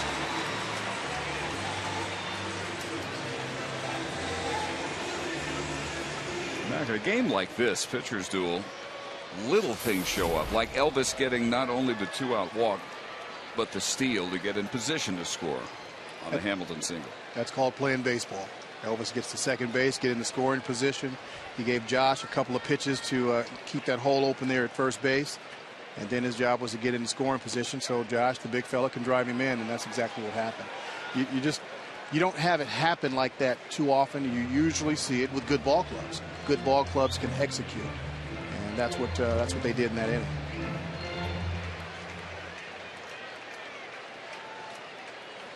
Something the Rangers take pride in.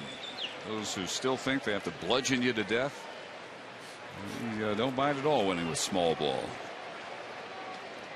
I think that's been the biggest difference. It's not that they don't still outslug you. They've just added to their game. They hit behind the runner. They hit and run. They do all parts of the game. They used everything they had.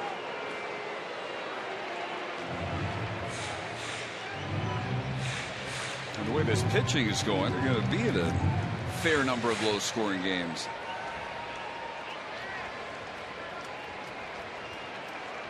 They can beat you a number of ways.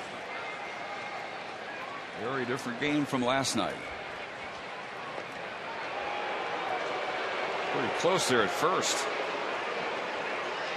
A couple of throws over have been close. Not that close.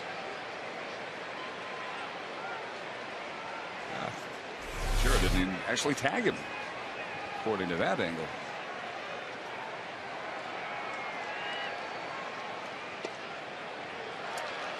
And finally to the plate, the ball and a strike to Elvis. And what you hope is maybe that Ian's presence on first base can distract Kuroda to the point where he gets a little bit off his concentration to the plate, grooves a pitch, and maybe Elvis just drills one into the gap somewhere.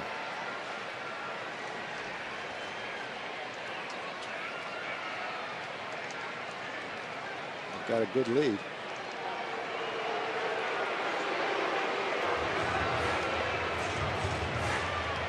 Fans growing a little impatient with Kuroda's pace and how long he stays in the stretch. He holds that 5, 6, 7 beats.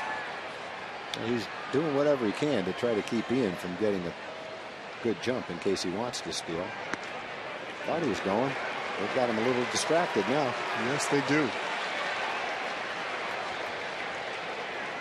This is something Wash was talking about a couple days ago. As long as teams are wary of the Rangers' run a game, whether they actually run or not, it's fine with him because you're not concentrating 100% on the batter. And with this lineup, believe me, you need all your concentration to try to get these guys out. But when you're thinking about, you know, a runner stealing second or third base, that takes some of that concentration away.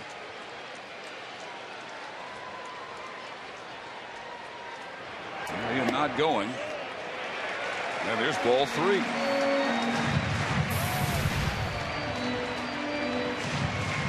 Elvis twice the hitter with runners on than he has been with the bases empty. Look at that. Yeah, what Kuroda could find out is with a little lapse in concentration, if he walks Elvis, now he's got to face Hamilton. The last pitch was one of those borderline pitches that could have gone either way that went Elvis's way.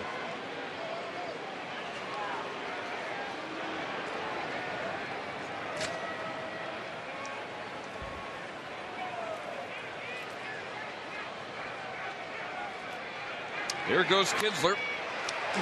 Grounded to Cano. Got the tag. The throw to first for the double play. And that takes care of the Ranger fifth. Mark McLemore, we look forward to Rangers Live. Sounds good. We'll be there.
Best is brought to you by Ace Cash Express, earning your trust since 1968.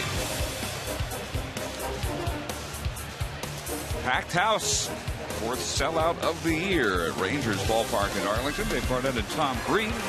And a 2-0 Ranger lead as we begin the sixth inning with strike one to Alex Rodriguez. He has struck out and grounded into a bases loaded double play to end the best Yankee threat in the third. Slider for a strike, curveball for a strike. Alex is seeing a pretty good assortment of off-speed pitches, although the ball he hit on the ground for the double play was a good sinker. Good situation to throw the sinker.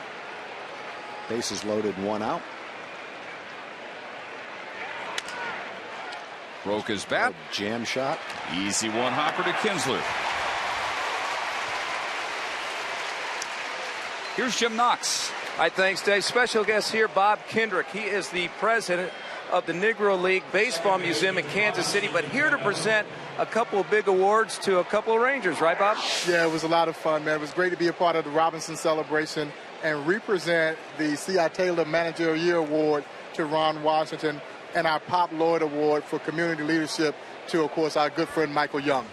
Very good. And Ron Washington, you spent a lot of time with him, and you got to know him, and you enjoyed him a great deal, didn't you? Oh, man, Wash is a lot of fun. We had he and his wife out at the museum back in January, gave them a personal private tour of the Negro Leagues Museum. We just had a ball. He's good people first and foremost, obviously a great manager, and the Rangers organization has been a tremendous supporter of the Negro Leagues Baseball Museum. There we go, Bob. Nice meeting you. Best of luck. And I know you guys are gearing up for the big All-Star game in Kansas City. Oh, absolutely. Looking forward. It's going to be a great opportunity to showcase the Negro Leagues Baseball Museum and, of course, the city of Kansas City, Missouri. There you go. Thanks, Bob. Dave? All right, Jim. Here is Robinson Cano, who grounded out in the first, led off the fourth with the double. And that was another scoring opportunity that Yu Darvish just brushed aside. Followed that with a couple of strikeouts and a ground ball, and that one just squeezed between Kinsler and Andrews. Yeah, there's nothing they could do. I think one thing that almost happened, they almost ran into each other trying to get it. And it wasn't going to be worth it because if either one of them caught it, they wouldn't have been able to throw out Cano, I don't think.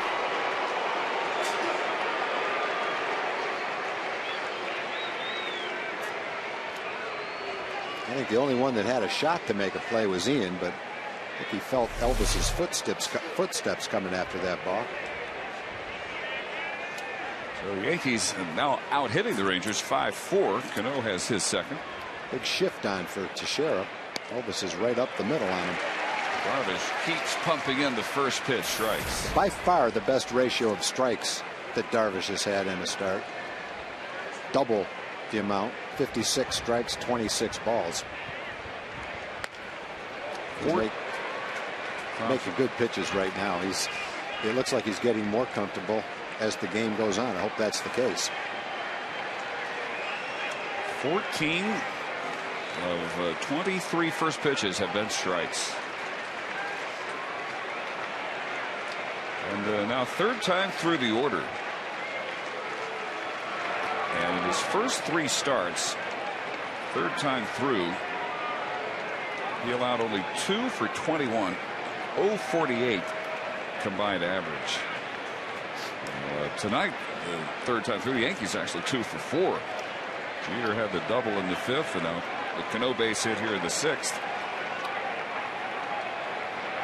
But ahead of Mark Teixeira, no balls and 2 strikes.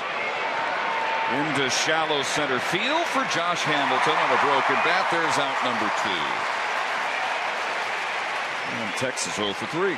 0 for 7 in the series. Even when they're putting the ball in play, generally it hasn't been with much on it. Might be as many broken bats as we've seen any Ranger pitcher cause yet. And the splinter right in his hands. Carried a little shard of it with him toward first. So 2 outs. And here's Nick Swisher, and Darvish has struck him out both times. And last time it was pretty. 3 straight curveballs, almost the same pitch 3 straight times. One he took, the last 2 he swung at.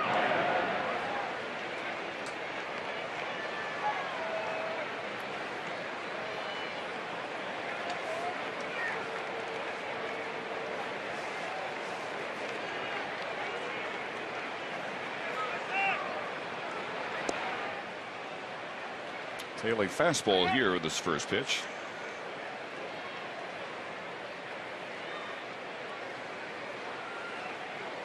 Sixth inning for Darvish last time out in Detroit. He was at 101 pitches, just 85 here. 2-0 to Swisher.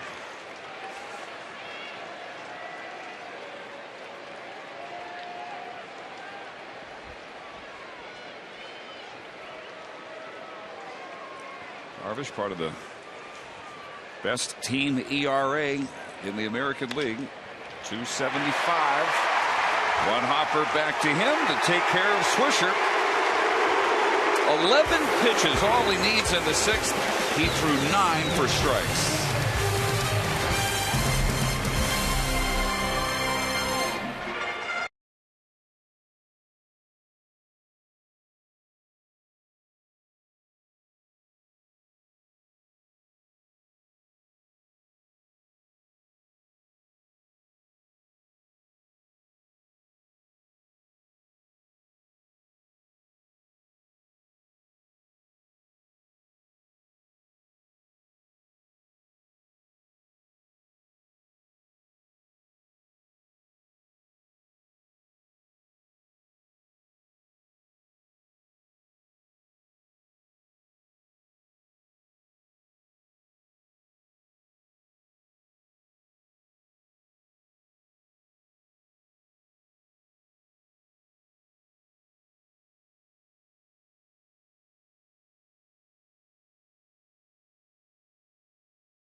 Sonic, tonight's jackpot worth $100 and dinner for two at a Sonic drive-in. Tonight the Rangers are hitting for, we're going to go with Ben Plessel.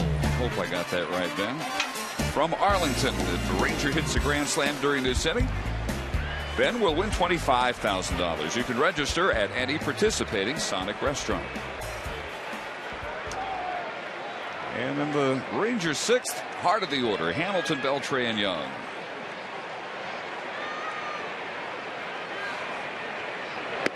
Josh grounded to first his first time up and then singled in Andrews in the third to make it 2-0. 19th RBI of the year for Hamilton. Start of the day second in that category, and another bat toss near where the first one landed. First one landed right out there, but in fair territory.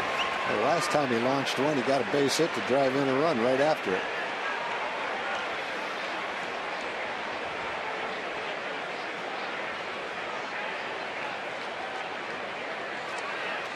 Teixeira's had the best viewpoint for both of those, but always happy to see him that far away from the stands.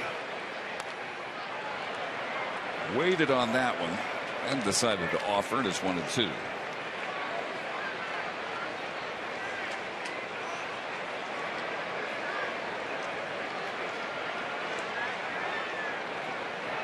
Rangers 5.5 up on Oakland, 6 up on Seattle, which is winning in the top of the ninth in Detroit, 6-4 Mariners. Straight to Cano. He's positioned perfectly for the first out. Let's go down to Emily Jones. Well, guys, in one of his 3 at-bats so far tonight, Josh Hamilton has swung at the first pitch, according to the fine folks at LoneStarBall.com. He has done so 60% of the time this season. Josh says there is a method to his first pitch swinging madness. You know, I kind of expand the first pitch swinging a little bit.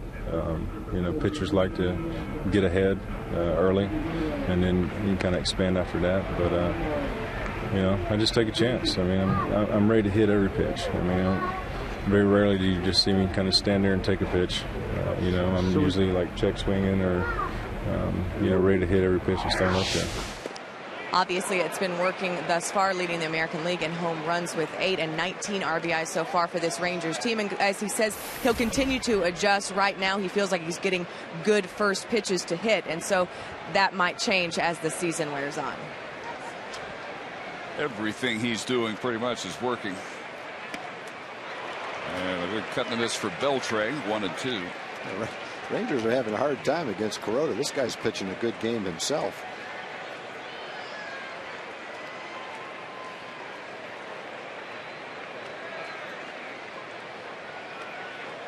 Adrian both times. He's grounded back to the mound, and last time struck him out.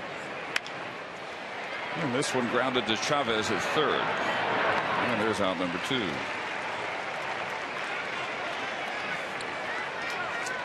The thing about Kuroda, Tom, you may not be aware of, he credits his mother for instilling a sense of discipline in him as a child. Says that as a boy, if he disobeyed her, she would throw him out of the house at night naked. That'll keep you in line right there. He says, I guarantee I would have behaved if my mother ever did that to me. He says that would be a crime in this country, right? Yeah, that's right. But says she molded him to deal with anything that might happen, and so he's got some perspective of being booed by 50,000 fans. And up on Michael, no balls and 2 strikes. Mother died of lung cancer 10 years ago when he was pitching for Hiroshima.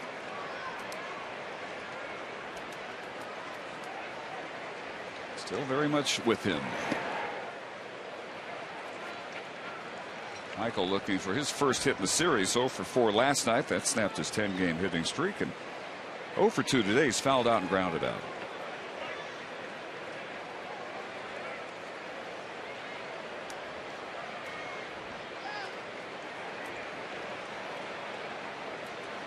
Yu Darvish has sparkled through 6 innings tonight, continuing his pattern of improvement every time out. Well, this guy's got some good stuff, boy. That's a great slider he's throwing. Rangers go in order. 5th strikeout. Darvish back to work.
Brought to you by your Texas Ford dealers. Drive the 2012 F-150, Motor Trend Truck of the Year. Ford is the best in Texas. By AT&T, the nation's largest 4G network. AT&T, rethink possible. And by Jack in the Box, where right now you can try the new Chipotle Chicken Club Combo for only $4.99 plus tax. 7th inning, bottom third of the order. A strike one to Raul Ibanez, who struck out and grounded to second. Yu Darvish had 88 pitches, 60 for strikes. The last 3 innings, 41 pitches, 30 have been strikes, and the first 2 are to Ibanez. Kind of a sinker away and a little bit of a cutter on the inside part of the plate. It's very tough for a hitter when you can make the ball go both ways with your fastball. Tail away and then come in.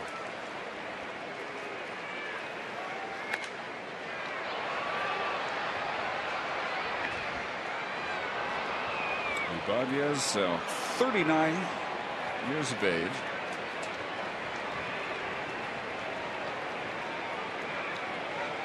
Drafted in the 36th round, 1992, by the Mariners. He's had a nice career, boy. He's been a good, solid player for a long time. Boy, watch out at first base. McKelliher sent scrambling.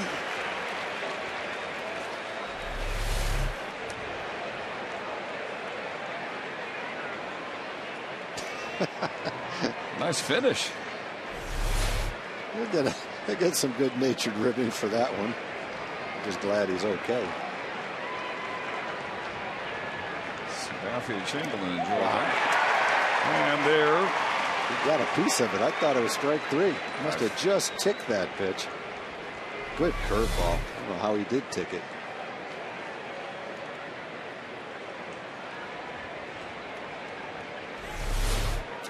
Not sure there was any contact there. That's the kind of, there must have been slight contact because the umpire would have heard that, I think. I don't think he could have seen it. Wow, look at them tail that ball away. The pitches in that at bat were a great example of why he's pitching so well tonight. He makes the ball tail away from Ibanez, and he cuts it into him, and in between he throws him a great. Watch this ball go away from him. Just keeps on going, almost like a left-handed slider, way out of the strike zone to a disciplined hitter, simply because of the movement on that pitch. Tom, here is how locked in Darvish is. 15 of his last 17 pitches have been strikes. It really does look like he's getting more comfortable as the game goes on. And he started off pretty good for that matter. But he's just really pitching with a lot of confidence right now. Eric Chavez has one of the 5 Yankee hits, a single in the 3rd. Last time he grounded to short, he was stranded at 3rd in the 3rd. The Yankees looked like they might take control of the game. Loaded the bases with nobody out. Nobody scored.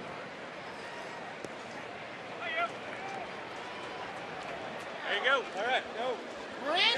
Yeah, come on, baby. Yeah. Who could pass up this photo op? Come on now. Woo! Love Texas. Come on now. Yeah. COVID Davy Crockett, just after he's done racing, still probably catching his breath. If Davy Crockett could only see himself now. This will reach the seats 2-2. Yeah, may have given his life at the Alamo, but his image lives on.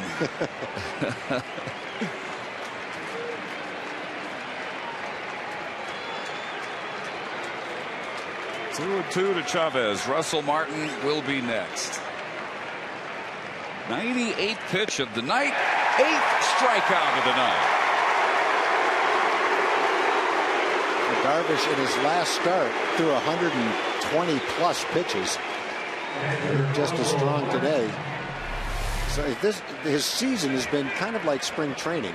It built up to that last start, well, the week broadcast anyway, the one against Colorado where he had great stuff.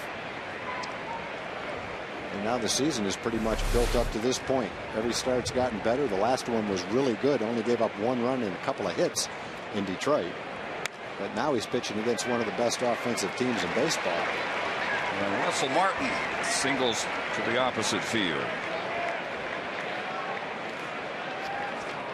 This week, Fox Saturday Baseball returns as the Angels head to Cleveland to take on the Indians, or the Brewers battle the Cardinals. Fox Saturday Baseball returning this week at 11:30 a.m. Central following MLB Players Poll, which airs at a special time. So Martin aboard with 2 outs for Derek Jeter, who was grounded to short. Reached on a bunt hit and doubled. Doubled with 2 outs in the 5th. Darvish left him there, got Granderson to ground out.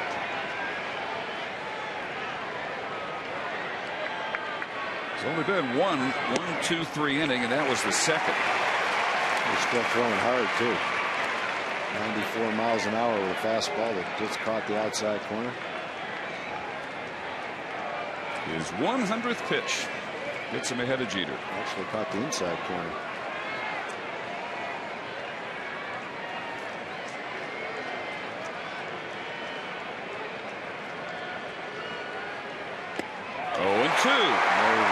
That's the same pitch he threw to Ibanez.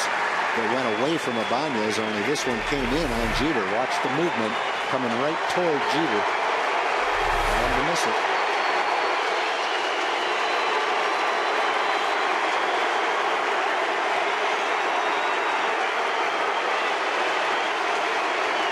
So you'll hear a roar if he's able to strike out Jeter, I'll tell you that.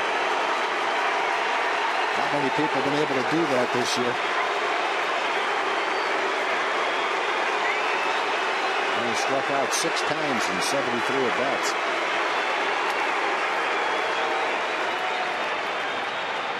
And he and Napoli not on the same page.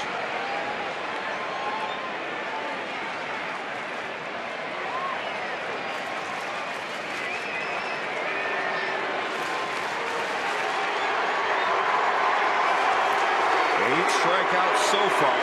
Best yet for Darvish in his 4th start.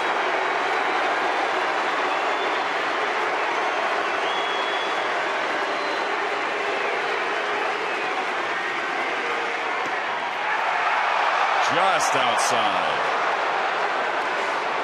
He's got that combination going. Run it in on your fists, make it cut. This one goes away from Jeter just a little bit. Borderline, could have gone either way.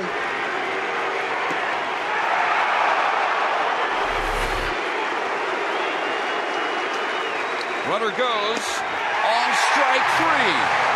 He strikes out the side. Darvish treating the New York Yankees like just another team from Japan. Shutting them out through 7.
of activity there, but the Rangers had made the most of their 4 hits. First was the leadoff homer by Kinsler, and the other run scoring on the 2-out RBI single in the 3rd by Hamilton.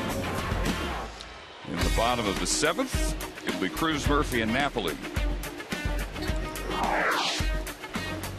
And new high, 9 strikeouts, equaling Kobe Lewis on opening day, and good exchange there between pitcher and catcher.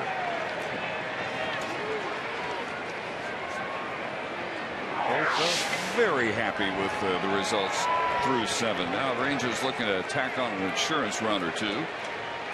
Nelson Cruz is grounded to short and single.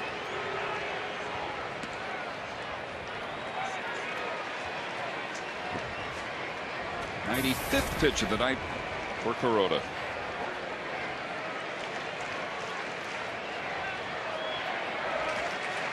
And there is activity now in the New York bullpen, as that is just foul.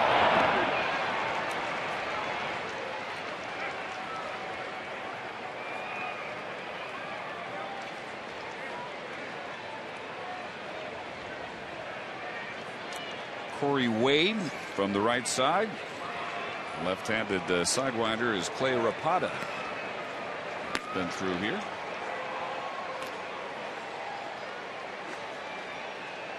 Kuroda's been very strong, just not as good as his countrymen so far. Yeah, he's pitching a gem himself. Both pitchers pitching to the best offenses in the league. And to have this kind of success on a night where it really looked like the wind is going to help the hitter. The pitchers have completely counteracted that advantage for the hitter. Yeah, that figured to be a challenge for both pitchers, but there just haven't been that many balls hit to the outfield, really. The game's taken place in the infield. This one is popped into very shallow right center field, and backpedaling is Cano for the out. With group pricing in multiple seating areas, the Texas Rangers game is a great place to host a party. Tickets for groups of 20 or more start at only $10, and all-you-can-eat seats for groups start at only $31. Reserve tickets for your outing at TexasRangers.com/groups or call 972-RANGERS. The view from out in center field, part of the sellout. Rangers' 4th sellout, their 2nd in as many nights in this series. 47,085, and only 1,500 seats left for the final game of this series tomorrow night at 7. Scott Feldman against Phil Hughes. So going fast. You can still come out here and join us, though, and hope the Rangers sell out all 3 these games against the Yankees. And after an off day Thursday, not many seats left for the 3 over the weekend against Tampa Bay either. Should be a great series as well. 1-2 to Murphy, who has singled and struck out. Tampa Bay shut out the Angels tonight 5-0. Irvin Santana falls to 0-4. His ERA is 7.23, and he gave up 4 home runs tonight. Luke Scott, B.J. Upton, Carlos Pena, Desmond Jennings. Angels lose to David Price, manage only 5 base hits.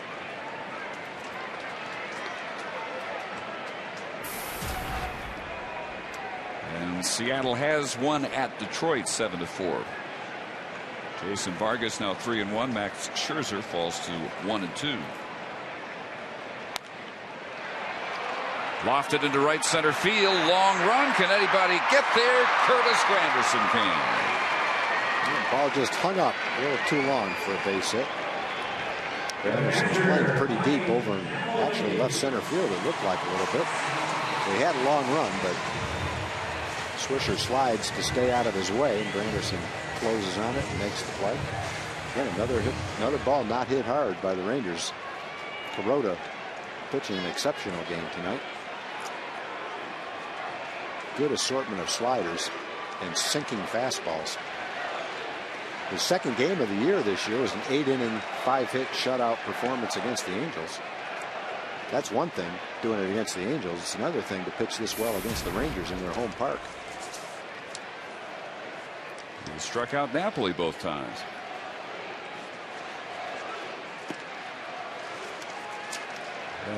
Kuroda shutting out the Angels in the Yankees home opener back on April 13th, and he beat Irvin Santana 5-0. Tonight the Yankees have out-hit the Rangers 6-4.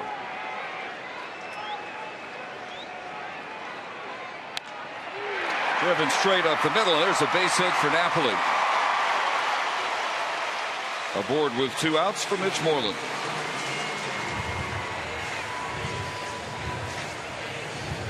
But Joe Girardi is ready to make the move with the left-hand hitter coming up, looking to Clay Rapata.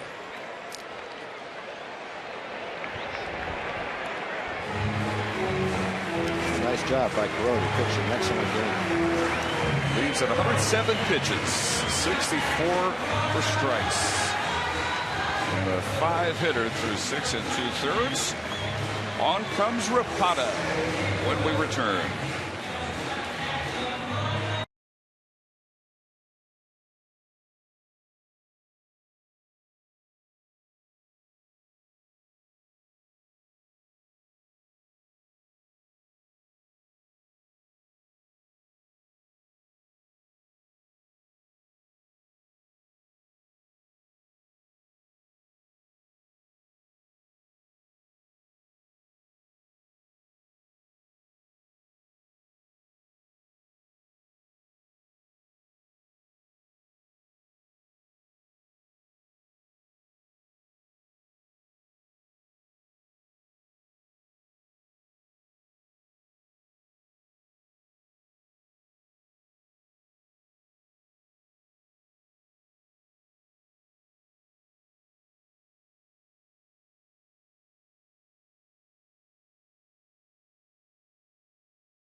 Metro PCS and Southwest Airlines are offering a chance to win a trip for 4 to watch your home team play in Los Angeles. Register to win at MetroPCSFlyaway.com. 6'5", 200-pound lefty Clay Rapata making his 8th appearance of the year for the lefty-lefty matchup with Moreland, who twice grounded to first against the right-hander Kuroda. Strike one at the knees. Clay Rapata with the Rangers year before last, the September call-up for the end of 2010. Held opponents scoreless all but 2 of his 13 appearances.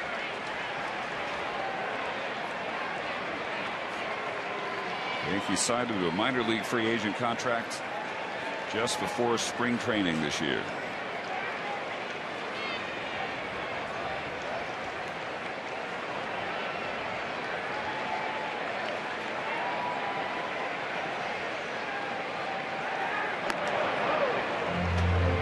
For Kuroda, 6 2/3 innings.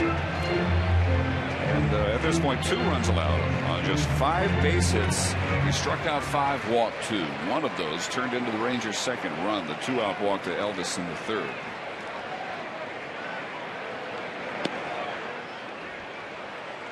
Good outside, 1-1. 107 pitches for Kuroda, 64 for strikes.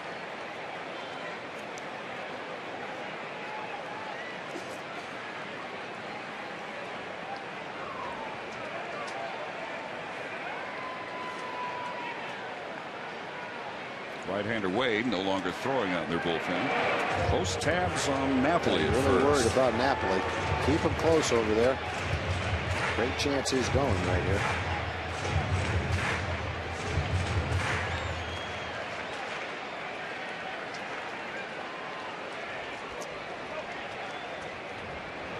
Now to the plate. And lofted toward the left field line. Long run Chavez. And he can't make the catch.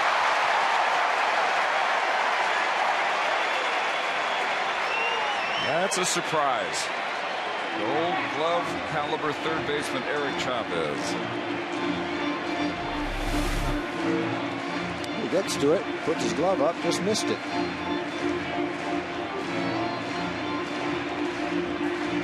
Charged with an error.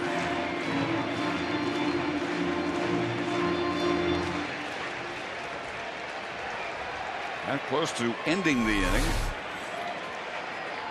Instead, here's the 1-2 pitch. And grounded right to Cano. He's been positioned perfectly all night, it seems.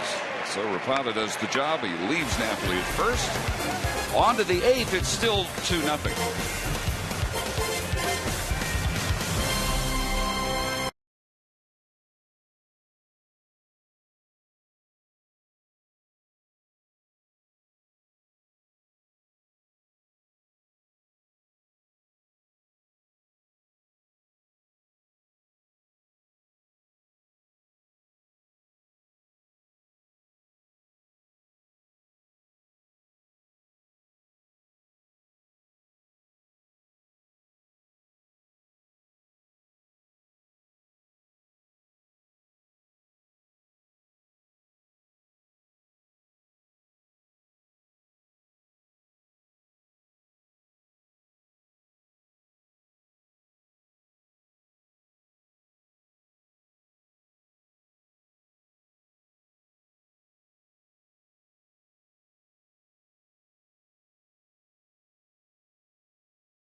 Huge at bat there. A-Rod with the bases loaded, 1 out, and grounds into a 5-3 double play. In the third, 2-out walk to Elvis, stole second, scored on this hit by Josh Hamilton. And that made it 2-0. And in the 7th inning, Derek Jeter strikeout number 9 with Martin left at first. Jarvis struck out the side in the 7th. They got Jeter to swing and miss twice in that at bat. One on a fastball that came in on him, and one on a fastball that went away from him. Another first pitch strike, drops in the curve on Granderson. Defensive changes. Customary late innings with a lead. Craig Gentry enters in center and moves Hamilton over to left. Hasn't thrown that slow curve a lot today. He's thrown that pitch a lot. The cutter that runs into the left-hand hitter. Whatever he's thrown, it has worked tonight. His last 29 pitches, 23 have been strikes. And there's another. There's a changeup. Took a little bit off it, dropped it in for a strike. And Mike Adams warming now the Ranger bullpen of the 8th.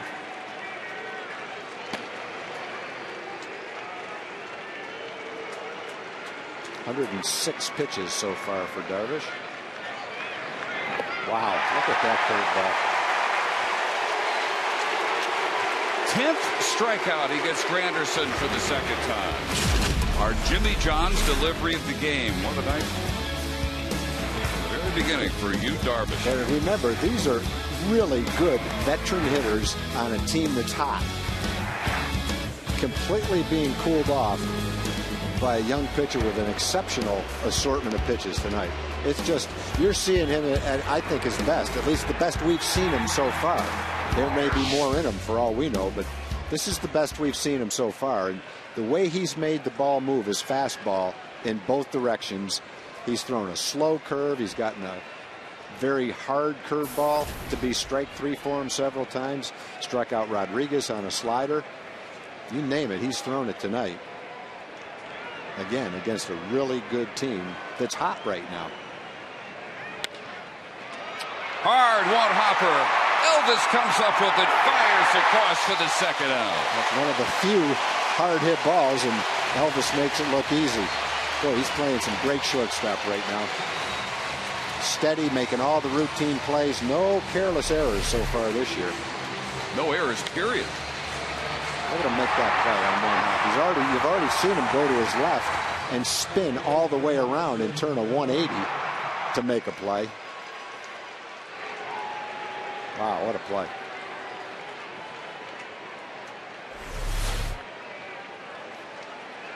Yeah, he's making the tough plays and the routine plays error-free. Longest stretch over by a Rangers shortstop. Here's Cano, and he has been about as tough a Yankee to deal with as Darvish has had tonight. He grounded to third of the first, led off the fourth with the double, stayed right there at second base, and singled in the sixth. Yeah, that pitch that he just threw had movement on it and his best velocity of the night. He threw that pitch 95 miles an hour and made it tail away from Cano. 0-2. That's his sinker that he throws around 90 miles an hour. And he should be accustomed to this. Now the chance of you from the sold-out Rangers ballpark crowd, 47,000 plus.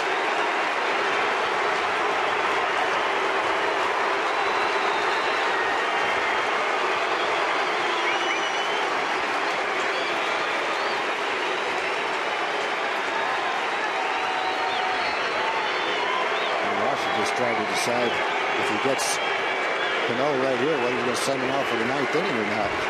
111 pitches.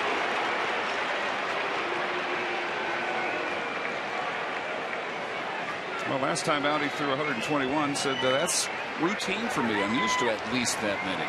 Was in Japan. He's used to that many pitches, but he's not used to doing it with 4 days rest.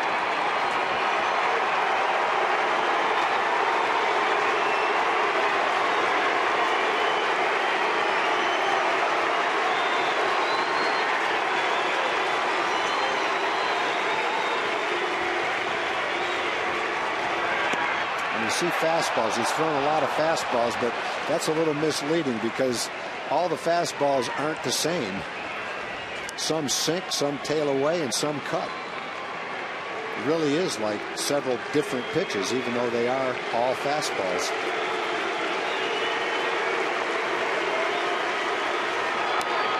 One-two pitch, rolled slowly halfway up the line. Darvish in time with the stretch by Moreland. He flipped that sidearm instead of underhanding it.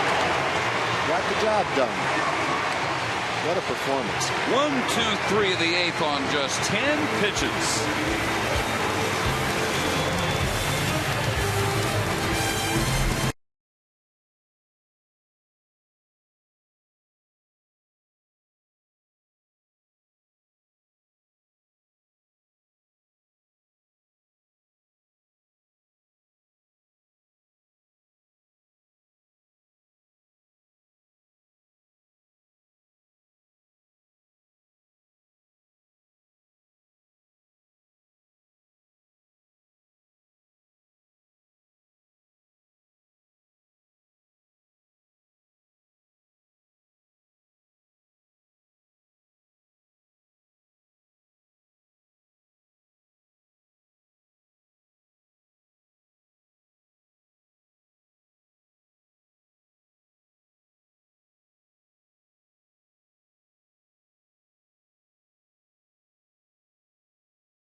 Nissan pitching matchup has Phil Hughes against Scott Feldman in a spot start, his first start of the season. Rangers had to double up for the doubleheader Saturday in Detroit. That will be your matchup tomorrow. Tonight, the third Yankee pitcher of the night is on, right-hander Corey Wade. He'll have the top of the order. Kinsler, Andrews, and Hamilton. Dave, we were wondering at the end of that inning, as we looked at Ron Washington, got Darvish around 111 or 112 pitches. Would Darvish go out for the ninth inning? He's mowing down the Yankees pretty well right now. Right now, Joe Nathan is not throwing in the bullpen, so it looks like Ron is going to ride the hot hand. You can't blame him the way Darvish is pitching right now.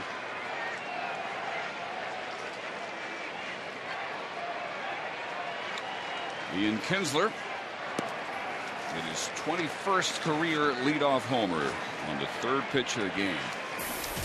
One of the longest we've seen him hit, 439 feet into the visitors' bullpen. Grounded to third in the third and walked in the fifth.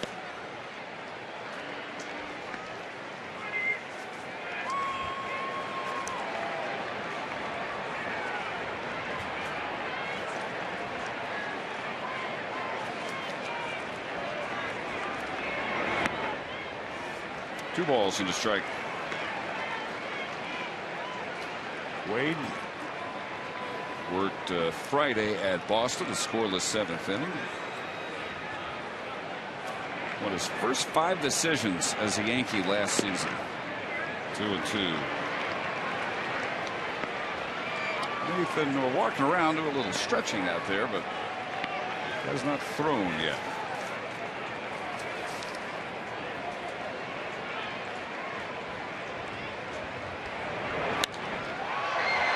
Lifted high into left center field, and Ibanez grabs the first out. And let's check in with Jim Knox. All right, Dave, real quick time for the progressive fan of the game. It has to be Jennifer. She's a big-time Ranger fan, been screaming all game long. Give us a sample here. There we go. But most importantly, she was married to Elliot a long time ago, but what happened? He's a Yankee fan. I can't be married to that. You got a divorce 17 years ago, remained friends, kept your season tickets, but still, on this day, do not like him because... I'm a Ranger fan, Ian!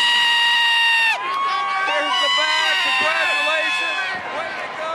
One more sample.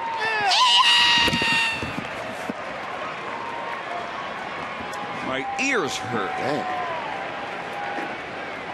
By the way, an Andrews ground out to Chavez. I nominate her. She Tom, divorced him because he's a Yankee fan. He might have had an argument himself. I nominate her as the loudest fan Jim Knox has ever found out there. Wow. So Corey Wade handles two right-handed hitters. Boone Logan hold on to throw to Hamilton to try and get the last out of the eighth.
Lou Logan takes his warm-up tosses.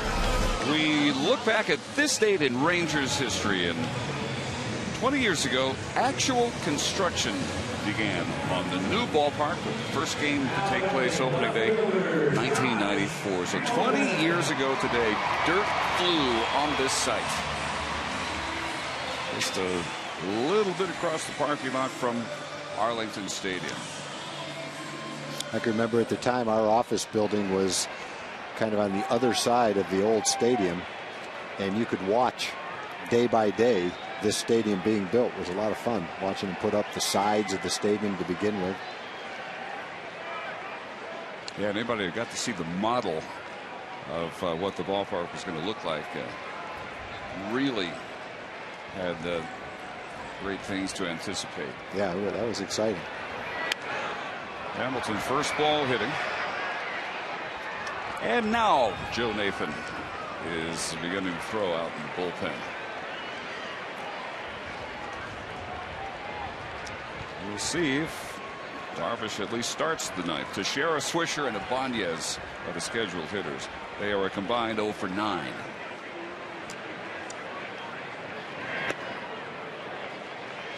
Hamilton tonight is 1 for 3. The RBI single in the third, his 19th run batted in this year.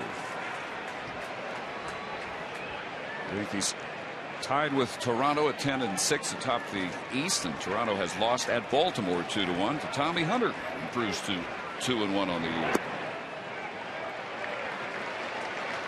Alvarez, the loser, and the save from another former Ranger, Pedro Strop. Pedro Strop is pitching well for the Orioles. So is Darren O'Day. Chris Davis is playing well. The ex-Rangers, who probably were going to have a hard time cracking the Ranger lineup, are doing a nice job for the Orioles. Buck Showalter's glad to have him. This score holds. And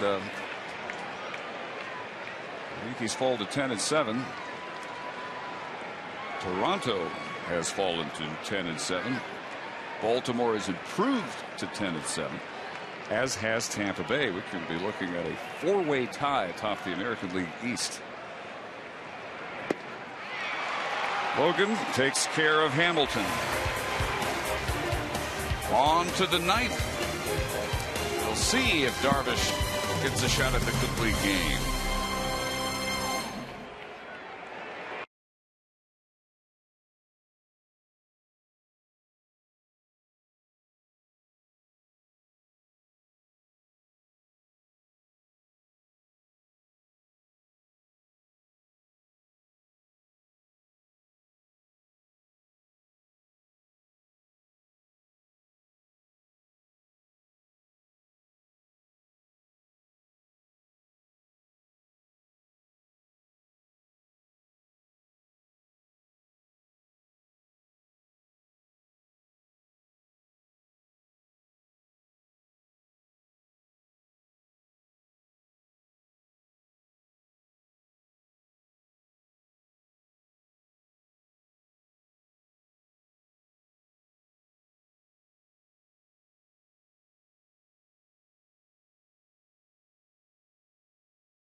You buy your Texas Ford dealers. Visit your local Ford dealer and drive the 2012 F-150 Motor Trend Truck of the Year. Ford is the best in Texas. And by the Progressive Insurance Group. For money-saving car insurance quote, call 1-800-PROGRESSIVE today. Well, your answer is yes, Yu Darvish will come out for the ninth inning. A Rangers season high 10 strikeouts, tied for ninth most in the all-time Ranger record book for a rookie. Teixeira Has twice flied to center. In between, he struck out.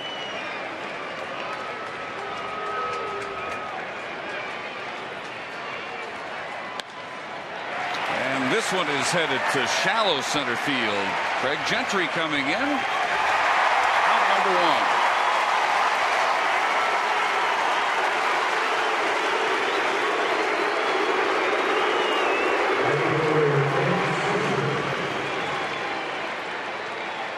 The three Yankees in this inning now a combined 0 for 10 with 5 strikeouts. Half of Darvish's total. Swisher struck out swinging his first 2 trips, last time grounded to the mound.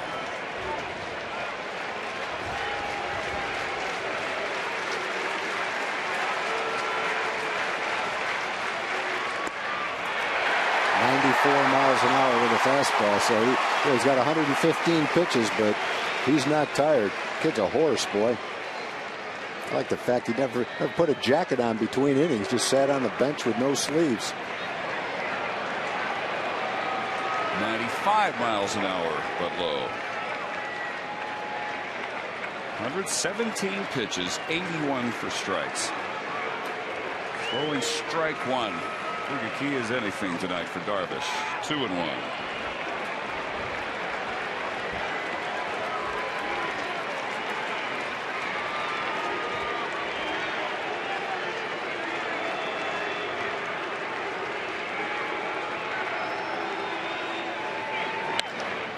There's a base hit. Swisher goes opposite field for a 1-out single to bring up the potential tying run, and Ron Washington will not get Darvish. Jeopardize what he is in position for, his 3rd win. Well, you got to remember, in Japan you don't pitch on 4 days rest. It's early in the season. You've got 28 more starts to go. It's a long season. He threw 120 pitches in his last start and 119 in this start.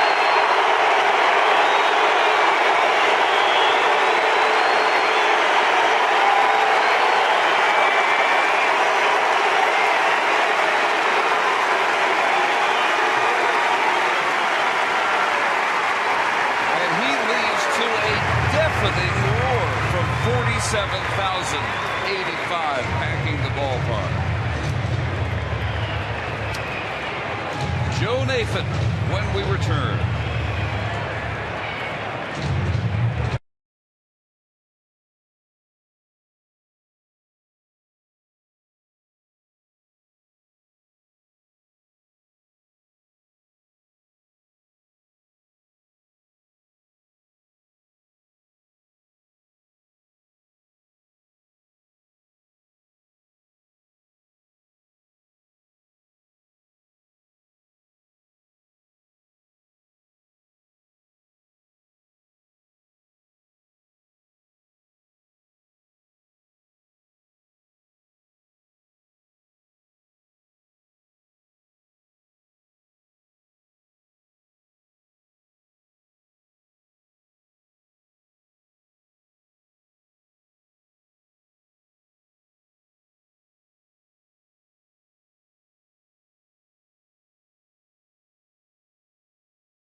Start by start, he took a quantum leap forward in this one. 8 1/3 innings, 10 strikeouts, most by a Ranger this year, 7 hits. He walked 2, and he gives way to Joe Nathan. Well, you talk about improving the command of his fastball. He did that tonight, that's for sure. Joe Nathan trying for his 5th save. Forget about the guy at first base. It's a 2-run game. It's like coming into a game, a 1-run game. Forget about him. You got 2 outs to get. You can't let the hitter score a run. Ibanez struck out twice and grounded to second against you. Hello. Second base. Kinsler to Andrus to Moreland. Double play. Closing out a 2-0 Ranger victory. That was a great run. Rangers faced a really good pitcher in Kuroda who held them down. But Yu Darvish showed why the Rangers made the investment. You heard about the way he can make the ball do a number of different things. And you saw tonight why the Rangers made that investment, why he dominated in Japan. And he came to the game tonight against one of the best hitting teams in baseball and dominated them. He improves to 3-0. He dropped his ERA by more than a run. Around 2.5 now, and a 1-pitch double play save for Joe Nathan. Yeah, that was a tough decision for Ron. Do you send him back out there? And I think Ron said, I'm going to send him back out there, but he's not going to throw many pitches. If there's a base runner, I'm going to take him out. He went to Joe Nathan, 1 pitch, got the easy ground ball, gets his 5th save, and Darvish goes to 3-0. And the Rangers get a big win against the Yankees. Let's go down to Jim Knox. All right, thanks, Dave. Here's the guy that just pitched about everything tonight except pitch. We'll get to you, Darvish, in just a second. You're dirty, and there's a good reason for that. You were all over the field. Stole a base, scored a run on Josh Hamilton's hit, but most importantly, made a couple outstanding defensive plays. Yeah, I think that you make a terrific job today. He keep us in the game, and he's tough. He has a lot of talent, and when you have a guy like that in the mound, you just got to find a way to score runs. We know that we're not going to hit 20 homers all the time, but little things like stealing base and play small ball gonna get a win. Elvis, what makes him so effective? Why is he such a good pitcher? I mean, he's tall and he keeps the ball down, and when you're that tall and you have that many pitches, it's really hard. And he keeps us in the game today. Like I said, he throw a lot of strikes. He keep everybody out of balance, and it's big when you do that. All right, Elvis, you kept the Rangers in the game with a couple outstanding plays as well. Congratulations on the big night. Dave? All right, Jim, Rangers win on a night where Hiroki Kuroda held them down to just 5 base hits. But they had the 2 they needed to even this series. And a game apiece with the rubber game tomorrow night. What a night for you, Darvish. As advertised, over from Japan, 3-0 after a 2-0 win.